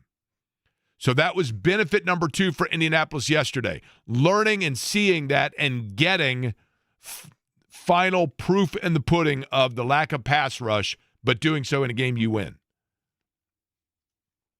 And then point number 3. I've been to Los Angeles. I love Los Angeles. The city of angels. Absolutely perfect weather. 363 days a year. 72, sunny, little breeze, no humidity whatsoever. Life's just easier when you wake up, the sun's coming through the window at 8 a.m., and you're like, let's go. You're telling me. That was me last week. It's the best, isn't it? Oh, it was fantastic. And you don't even have, and you were in Florida where you had a little heat and humidity. You don't have any of that. LA didn't have any of that. LA just laid back and breezy, baby. Let's go. I think we had somebody check in during listener roll call from San Diego. San Diego, 364 days a year. Yeah. Right? Now, SoFi Stadium, state of the art. Huge video board runs along the interstate. By the way, Shannon and I got on the video board at the Fishers Event Center with a fuel game Saturday night. Congratulations. Listen. Was it because you finally proposed? on the Jumbotron. No, we got up was there. Was it the kiss cam? No Coldplay playing. I make my living on the radio. I'm not like Dirty Laundry. I don't make my living on the evening news, but I make my living on the radio and on the YouTube chat right here. And even still, nothing excites me more than being at a fuel game and looking up and seeing my picture up on the video board. Loved it. Super excited. What kind of strings did you have to pull to make that happen? None. I have my little fuel hat on. They're playing the Walleyes, Goons. I was cheering for the fights. And they have a little QR code. You take a picture. I say, hey, let's take a picture. And we send it in, and whoop, there it ends up on the video board. Loved it. I even took a picture of it. You don't even do that for the Pacer games? No. But I was thrilled to at the it's a tradition of the fuel games. But nonetheless, you should do that at a Pacers game to see how many times you get on the Jumbotron. Keep track. I believe at one time there was an edict that Shannon was not allowed on Kiss Cam at the Pacer games, just so you know. But SoFi Stadium has this huge video board. Beautiful stadium, state-of-the-art, almost like a pseudo open air. Why not? Because it's 72 and beautiful there. And it's L.A. It's La La Land. And yet, point number 3. Yesterday, SoFi Stadium in Los Angeles, California, with Jim Harbaugh, former Colts coach, running the sidelines, former Midwestern guy, IndyCar owner, all of it, and Justin Herbert and everything going into those beautiful uniforms and everything else. That stadium yesterday was Lucas Oil West. That stadium was 40% Colts fans, tons of blue. Jonathan Taylor's running for a touchdown. You could see the Colts fans everywhere, and I'm saying to myself, this is what it's all about. This is what it's all about, and it's been a long time coming. I remember vividly, I've told the story before, being in Dallas. In the Cowboys America's team. In Irving, Texas, the old Cowboys Stadium where there's a hole in the roof so God can watch his favorite team. In Dallas, being there and going out and looking, and I'm like, holy cow. The Dallas Cowboys home stadium, and all of these people are here 2 hours before kick to watch the Indianapolis Colts warming up. And watch Peyton Manning and Marvin Harrison and Edgerrin James and Reggie Wayne and Dallas Clark. It's been a long time coming. And I realize that in L.A., most people are probably from elsewhere, and the Chargers would even at that point be the second-rate team in Los Angeles. But nonetheless, to know that people were showing up at SoFi Stadium and overtaking that stadium and blue everywhere and for the shoe because people, again, are proud and excited to represent that they are a fan of the Indianapolis Colts, because this may be, certainly offensively, the most total offense in the National Football League. And it's coached by a guy that is an offensive guru that had to kind of learn on the job and grow into it a little bit. But like Nick Cross, Shane Steichen is somebody that you felt like when he got the job, there were a lot of things there that were raw, but if eventually it grew into it, you could have yourselves a really big piece. And like that play with Nick Cross, the Colts made some adjustment, and then all of a sudden it's right there in their lap. And it was a glorious day for people that are fans of that franchise and fans of sports in Central Indiana. Because, Eddie, the reality is this, like I mentioned, you are hard-pressed to think of any sport that we cover and talk about on this program where Indianapolis is not the host of the home right now to the envy of the rest of the country. Yep. If you're a fan of the Washington Commanders and you're curious about what's going to happen with the health of your promising young quarterback in a year that you thought you were going to be really good, you're looking going, man, I wish I was a Colts fan. If you're a fan of the Raiders, who I thought were going to be a potential surprise team this year with Pete Carroll on the sidelines, but their tight end has been out and can't get on the field, and Geno Smith has regressed. And if you're a Raiders fan, you're saying to yourselves, I wish I was a fan of the Colts. And if you are, for that matter, even a fan of the Buffalo Bills, you're still very optimistic, but you're saying, I don't know that I want to go to Indianapolis and take on that offense, because what they're doing is they are playing to the strength of Daniel Jones, and the strength of Daniel Jones is playing away from the weakness of the Colts. And that weakness of the Colts offensively is not even necessarily anything schematically that they can't do, but it's the fact that Daniel Jones on each play, at times, as I've mentioned before, isn't necessarily always giving them the good play, but he is absolutely making certain that they avoid the bad play. And they are minimalizing their mistakes, sometimes by being minimalists. We're not having to go for the home run here. We're not having to go for the big play. We'll do it next play. This one, let's just chunk out 2 yards. Let's get 4 yards. And if Taylor springs himself loose, great. We'll throw to Tyler Warren for 7 yards, and if he has one of those where he then rumbles for 25 down the sideline, great. And we can spring Jonathan Taylor loose for a first down because we've got Quentin Nelson who's pulling, or Bortolini who is clearing out a path, or Michael Pittman Jr. who is surrendering himself and getting an extra block 10 yards downfield. Everything about this particular team with the Colts this year so far in 2025 represents everything that you want out of a team, out of a community, whatever it might be. I think right now this Colts team perfectly summarizes the city we live in. It perfectly summarizes all of it because we ain't worried about glitz and glamour.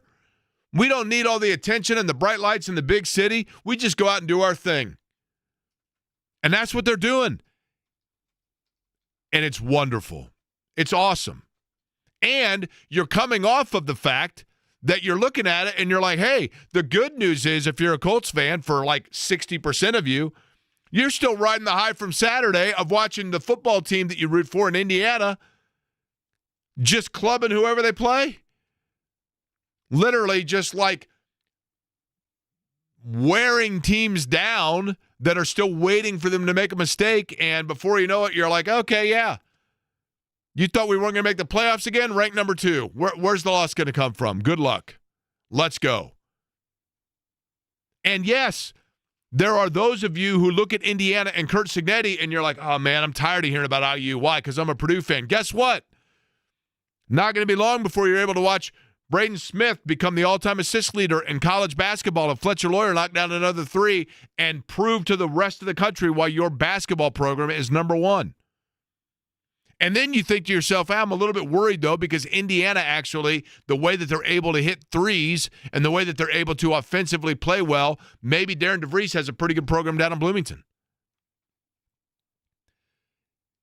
Maybe both of you are saying to yourselves, well, gosh, I was going to go actually to Lafayette or to Bloomington, but actually instead of going to watch the games there, I'm just going to stop in Indianapolis and go see Butler because I like what Thad Matta's been able to put together.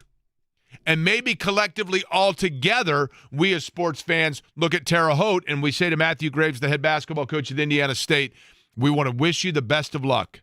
We want to wish you the best. We want to wish you well because Matthew Graves this morning had tightness in his chest, and a lot of people said this is sad news for Indiana State. I say it's great news for Indiana State because Matthew Graves, who is Hoosier through and through, his family Hoosier through and through, and Matthew Graves had the tightness in his chest, went to Union Hospital in Terre Haute. They immediately determined that he needed to have triple bypass surgery, which, as I understand it, happened this morning, and so Mark Schlesinger will take over as the interim coach at Indiana State, but Matthew Graves expected to be able to recover. And the fact that they were able to determine that early is a triumph in its own right. And for a guy that was in his second year at Indiana State as the head of the basketball program there, already starting off the year with the biggest win of all, and that was being able to get that treated, listening to his body, knowing the symptoms, and we hope for the best in terms of a recovery for Matthew and for Indiana State basketball. But it is a wonderful time to be a sports fan in Central Indiana. It's the best. It's awesome. And with that comes a question that I asked earlier that I want to revisit as well, talking about football and basketball and fans within this state. We'll get to that, and I'm going to read off some of your brilliant answers on 7 words to describe the Colts. We'll do it all next.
Now, here's the question, Eddie. I will allow you to make this decision, okay?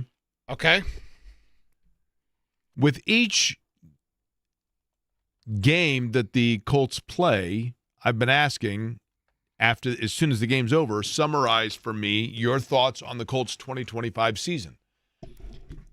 And after 3 games, I said summarize in 3 words. 4 games, I said 4. Now we're at 7. I said summarize in 7 words or fewer. Do I maintain that all the way through and then give people up to a 17-word window here? I think you have to at this point. Okay. Some of the responses from yesterday. Sweet baby Danny Dimes just gets blank done. That from Sean. I revised a little bit what he had to say there for radio purposes. Really? Which word? Baby and things. Interesting. Trying to figure out what he would say in those places. This from Nate. I'm about to neigh so loud. That was one of my favorite ones. That's a good one. Nay, right? Jackson, something magical is happening in Indiana sports. Jeff, are you near anything wooden, Eddie? Yes. Knock on it if you could, please. Please avoid Pacers and fever injury curse. Fair, right? Shane, this team is simply really fun to watch. Okay, I agree with this one. Defense needs bolstered, otherwise tides change. I thought you were going to say that you agree with thank you know who. Our quarterback isn't Trevor Lawrence. I did see that. Telling you, man, that's you know my thoughts on that. Yep. The leaders appear happy. Nelson, Buckner, JT. Look, there are those that have commented that, yes, in fact, we were wrong. I was wrong.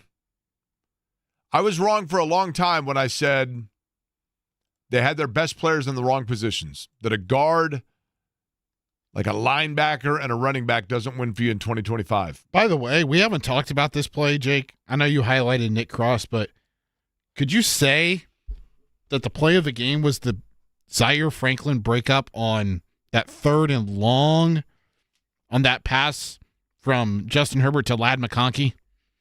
Because that was just over 3.5 left. If that's completed, it's a one-score game. And I think Latu got to his ankle there as well, right? And kind of irritated him a little bit, I think. But yes. And look, the Grover Stewart play was a great play. I mean, I think that people love Grover Stewart because he's a big likable guy, right? But the athleticism that is necessary to not just have the hand-eye coordination to bat the ball in the air, but then complete that play, secure the ball, really impressive. I mean, there were a lot of really good plays in that game of individual feat of athleticism that all comes together, right, for what they did. Now, Michael makes this point. Benefited from a soft schedule. Defense, horrible. I don't know that I'd say horrible, but here's what is the interesting thing to me about saying, and I don't disagree with it. Well, they haven't played anybody. Yeah, they haven't played anybody. 2 guys right now on the in train in New York City, right? You know, the Daniel Jones was watching. The thing is, they haven't played anybody. Who they played? They haven't played anybody. They haven't played nobody. I'm telling you, they haven't played nobody. Okay, fine. But at what point is it nobody because of who the Colts are? I mean, at the beginning of the year, you looked at it and you said, they got to play Denver. That's a somebody. They got to play the Rams. That's a somebody. They got to play the Chargers. That's a somebody. And the Rams, I realized they lost. Probably should have won, right? And moving forward, and they're not going to play nobody. Okay, well, looking forward, at Pittsburgh, at Kansas City, a team that Patrick Mahomes, by the way, has never beaten, right, in a start? In a regular season game, yes. Seattle, San Francisco. Are those, when you look at it, you say, okay, who's going to challenge them because of the way and the efficiency with which they're playing? It is to an extent, while I understand that it feels like it's a soft schedule. Also, you have to point this out. Like we talked about Arizona after the first 2 weeks about being one of those teams like, hey, they've lucked into 2 wins, beating New Orleans and Carolina, but like they lose by 1 to San Francisco, lose by 3 to Seattle. They lose to Tennessee in a horrific way. Lose by 4 to the Colts, and then yesterday they were leading late against Green Bay on the road. Like that's a team that's been competitive with everybody. Well, that's my point being, Eddie, when you look at it, you can say it feels like they have a soft schedule. But the reason it feels that way is because they're the ones that make it seem soft. I mean, in other words, if you want to say they've played nobody, then my question for you is, so who's somebody? Who is it? And it's not their fault, it's the schedule. But the schedule is what it is. But even if that's right, and they ain't played nobody, okay, fine, then who is somebody? This isn't like college where you get to pick who you play. Buffalo, Kansas City, yeah, those are going to be teams. The way Kansas City's been playing lately, Jake, it's they look back. They do. Does that game get flexed, by the way, to prime time? Almost instead of 1 o'clock, right? Almost undoubtedly. But and they haven't played nobody. Okay, what about, so Buffalo is a team that's a somebody, right? Buffalo just lost to Atlanta. And they lost to... And who the Colts are going to see, right? New England. New England's... At home. Your call of surprise team, New England would be... Here's the thing about Buffalo, right? The Colts ain't played nobody. Josh Allen and Buffalo, those guys are... that's the best team in the AFC. Is it? Because... who's Buffalo beaten? They beat Baltimore, who's a dumpster fire. They beat the Jets, who's a bigger dumpster fire. They beat the Dolphins, who's the biggest dumpster fire of all, and they beat the Saints. Literally, the 4 worst teams in the NFL is who Buffalo beat. And I love Josh Allen. I love Buffalo, but I'm saying, let's be real here, right? Kansas City. And I agree, Kansas City looks like it is starting to... like the demise of Kansas City might have been overrated, but Kansas City lost to the Chargers. The Colts just absolutely owned the Chargers. Kansas City lost to Jacksonville. Colts are going to get time to show what can happen there, right? Okay, Kansas City beat the doors off the Raiders. Great. Raiders are terrible. Colts. And Detroit. That's an impressive win. But I'm telling you, when it comes to the Colts and the narrative of they haven't played anybody, that's fine, but who is somebody? That's my question. Who is somebody? I don't think we really know who somebody is yet. But we're almost halfway through. I know it's nuts. I don't disagree, but we're almost halfway through. Now, as I say at the beginning of each season, who is the team that come Halloween time you look at and you go, are they good? And to your point, you predicted New England, and that may well be the case. I'll tell you 2 in the NFC. Is Chicago decent? Don't let Mark Dykton hear that. Are the Bears decent? Do not let Mark Dykton hear that, Jake. They've won 4 straight, and they're humming offensively. Are the Panthers respectable? Bryce Young going to miss this week with an ankle injury. I got to remember who's their backup. Andy Dalton. Is it really? Mm-hmm. They let him out of the geriatric unit? The Red Rifle. The Red Rifle. I mean, like literally, he's old enough that he actually is the Red Rifle the kid got in A Christmas Story. He might be the Red Musketeer or the Red Musket. For real. Okay, how about Seattle? Is Seattle good? They can't win at home. Colts will find out. They played at home tonight, right? Houston, 10 o'clock. Double dip. I'm a huge fan of these 7-10 double headers, not the 7-8 like last week or whenever it was. I'm not going to be able to see that game tonight, Eddie, and I'll have to have you recap it for me because I'm all locked in tonight. Oh, boy. I'm all locked in. You need to have a double TV set up somehow. No, just one. I'm locked in, baby. My Toronto Blue Jays, I am all in. 7-week diehard fan. Diehard fan from 1985 to 1988. Diehard fan from 90 to 94. And the last 7 weeks, all in. They actually are very fun to watch, though. I've watched like every game. They're very fun to watch. Who wins tonight? Game 7 ALCS. Who wins tonight? I always find it hard for the home team to lose in these situations. And I like the pitching matchup of Shane Bieber. Toronto? Yes. I do think they get it done tonight. Vladdy has just been unreal this series, and it kind of puts in perspective, how good these players are when they need to be. We saw the greatest performance in baseball history, arguably, with Shohei Ohtani. Yes. Now, I did not realize this. But there was Shohei Ohtani going, I mean, listen, what did he go? 6 innings? 6 innings with, I think, 10 Ks and 3 earned runs. Is that right? He had 3 home runs. I don't think he gave up 3 runs. Did he only give up 2?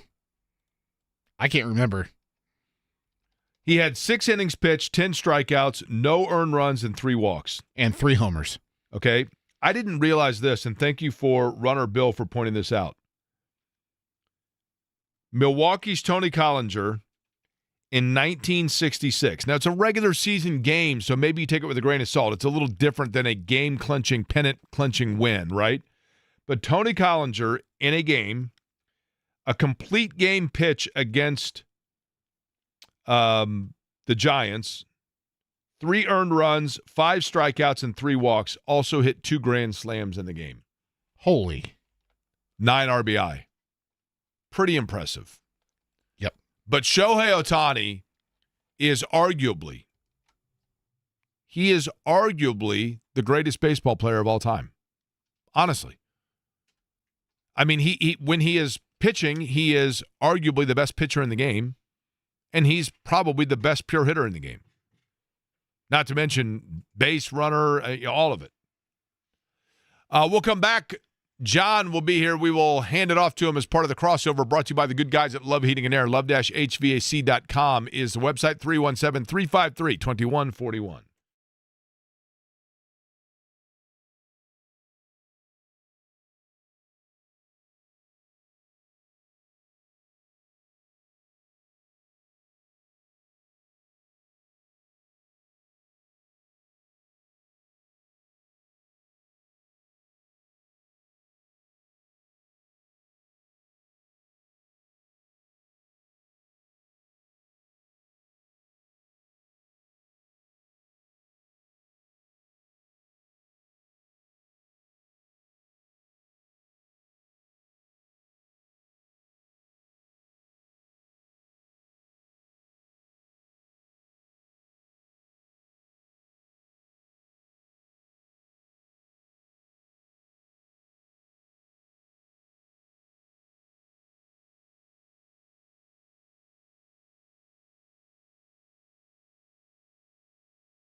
So Indiana played this at The Rock, as Don Fischer says, Memorial Stadium, while playing Michigan State. Of course, this is kind of the anthem for Michigan football.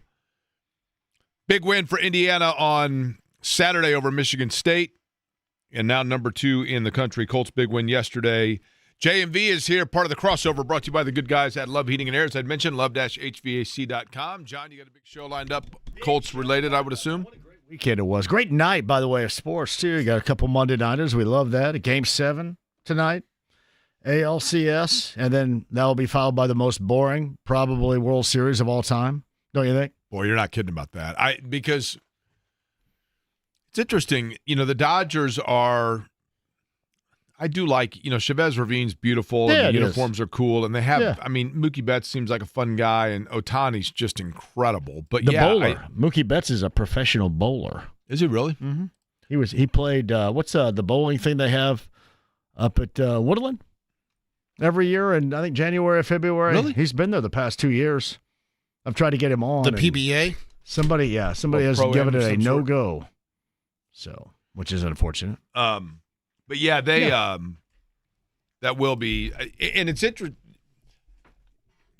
intriguing to me, I should say, because for whatever reason this year, and maybe I'm on an island here, but this year's baseball postseason, I just found myself kind of gravitating towards it, and I think I told you when I was out in Denver last weekend, and we stayed at Shannon's brother's house, and I was talking to Ryan and his wife, and both of them were saying how much they were enjoying the postseason, and they're Rockies fans, so it's not like they have baseball interest really, but it does feel like this postseason has been fun. And then, yes, to your point, when you have a team with, eliminating somebody that they have a $290 million payroll higher than, it's kind of like, I think it's you, though, because you like the Blue Jays logo more than anything else. That's probably, honestly, that may be it. Yeah, I think that's it, because you're visions of Ernie Witt behind the plate. Thinking about it. That's right correct. There. And they do rake. They did not in the first 2 games against the Mariners. And Seattle did. Yeah, shortly thereafter. And Seattle, as you could tell outside of Raleigh, most of that is kind of make-believe, like found money, so to speak. Right. The Blue Jays stuff is legit. There are guys across the board. Hell, they're the 5th highest payroll in Major League Baseball, right? It's not like there's some feel-good story. But what's lined up on the big show, John? Stephen Holder at some point, too, coming back from L.A. about yesterday. And the Colts now 6-1, and it has been absolutely incredible. Jonathan Taylor should be to me, MVP. And, we're going to get in that area now to where you absolutely have to address a need or two, but certainly a need defensively. I said this yesterday. It's a must-win prior to the trade deadline for Chris Ballard to do something to add to this team. You do not jack around having a season like this because you are not promised a damn thing next year. You're right. You can worry about next year. But there are some needs certainly that need to be addressed that you can prior to the trade deadline, and the Colts have to do it. That's a have to. Do you with IU football, John, I mentioned this earlier, and we'll get more into this probably over the course of the year, but while the basketball program is starting over, and, with Darren DeVries, I think there's a lot of optimism, and I think they're going to be fun to watch this year, but do you feel like Indiana basketball has, let's say, a 2-year window to really get things going before the fan base just says, you know what, my interest now and my focus is the football side of things? I would like to think the basketball is still going to hold a high value. But, I think obviously with what the football program is doing, that goes without saying. Just talk about something that is new. That's why everybody last week, Jake, and you were talking about this, like from Paul Feinbaum to whoever that Compton guy is as well, that talks both the Colts and IU. They were so wrong regarding Cignetti because you have to do that. And the further that point was when Florida made that coaching change over the weekend. Totally. They're going to come at you from every single angle. You want to lock this dude up because this has worked for the first time in the history of that program. And just nobody knows what it's been like to be around here. Everybody, like Paul Feinbaum, is thinking about being a grandfathered in the state of Alabama and the SEC. He has no idea what football's like here. And they also are completely naive as to the wind of change of college football, where, look, guys, this is not – it's not SEC dominant anymore. It's a wide open field, man, wide open. All right, John's up next. Yes. He will bring you home. Stephen Holder going to join us on the program today. Plenty to talk about the Colts. We'll be back with you at noon tomorrow. And I thank you for listening to Query & Company.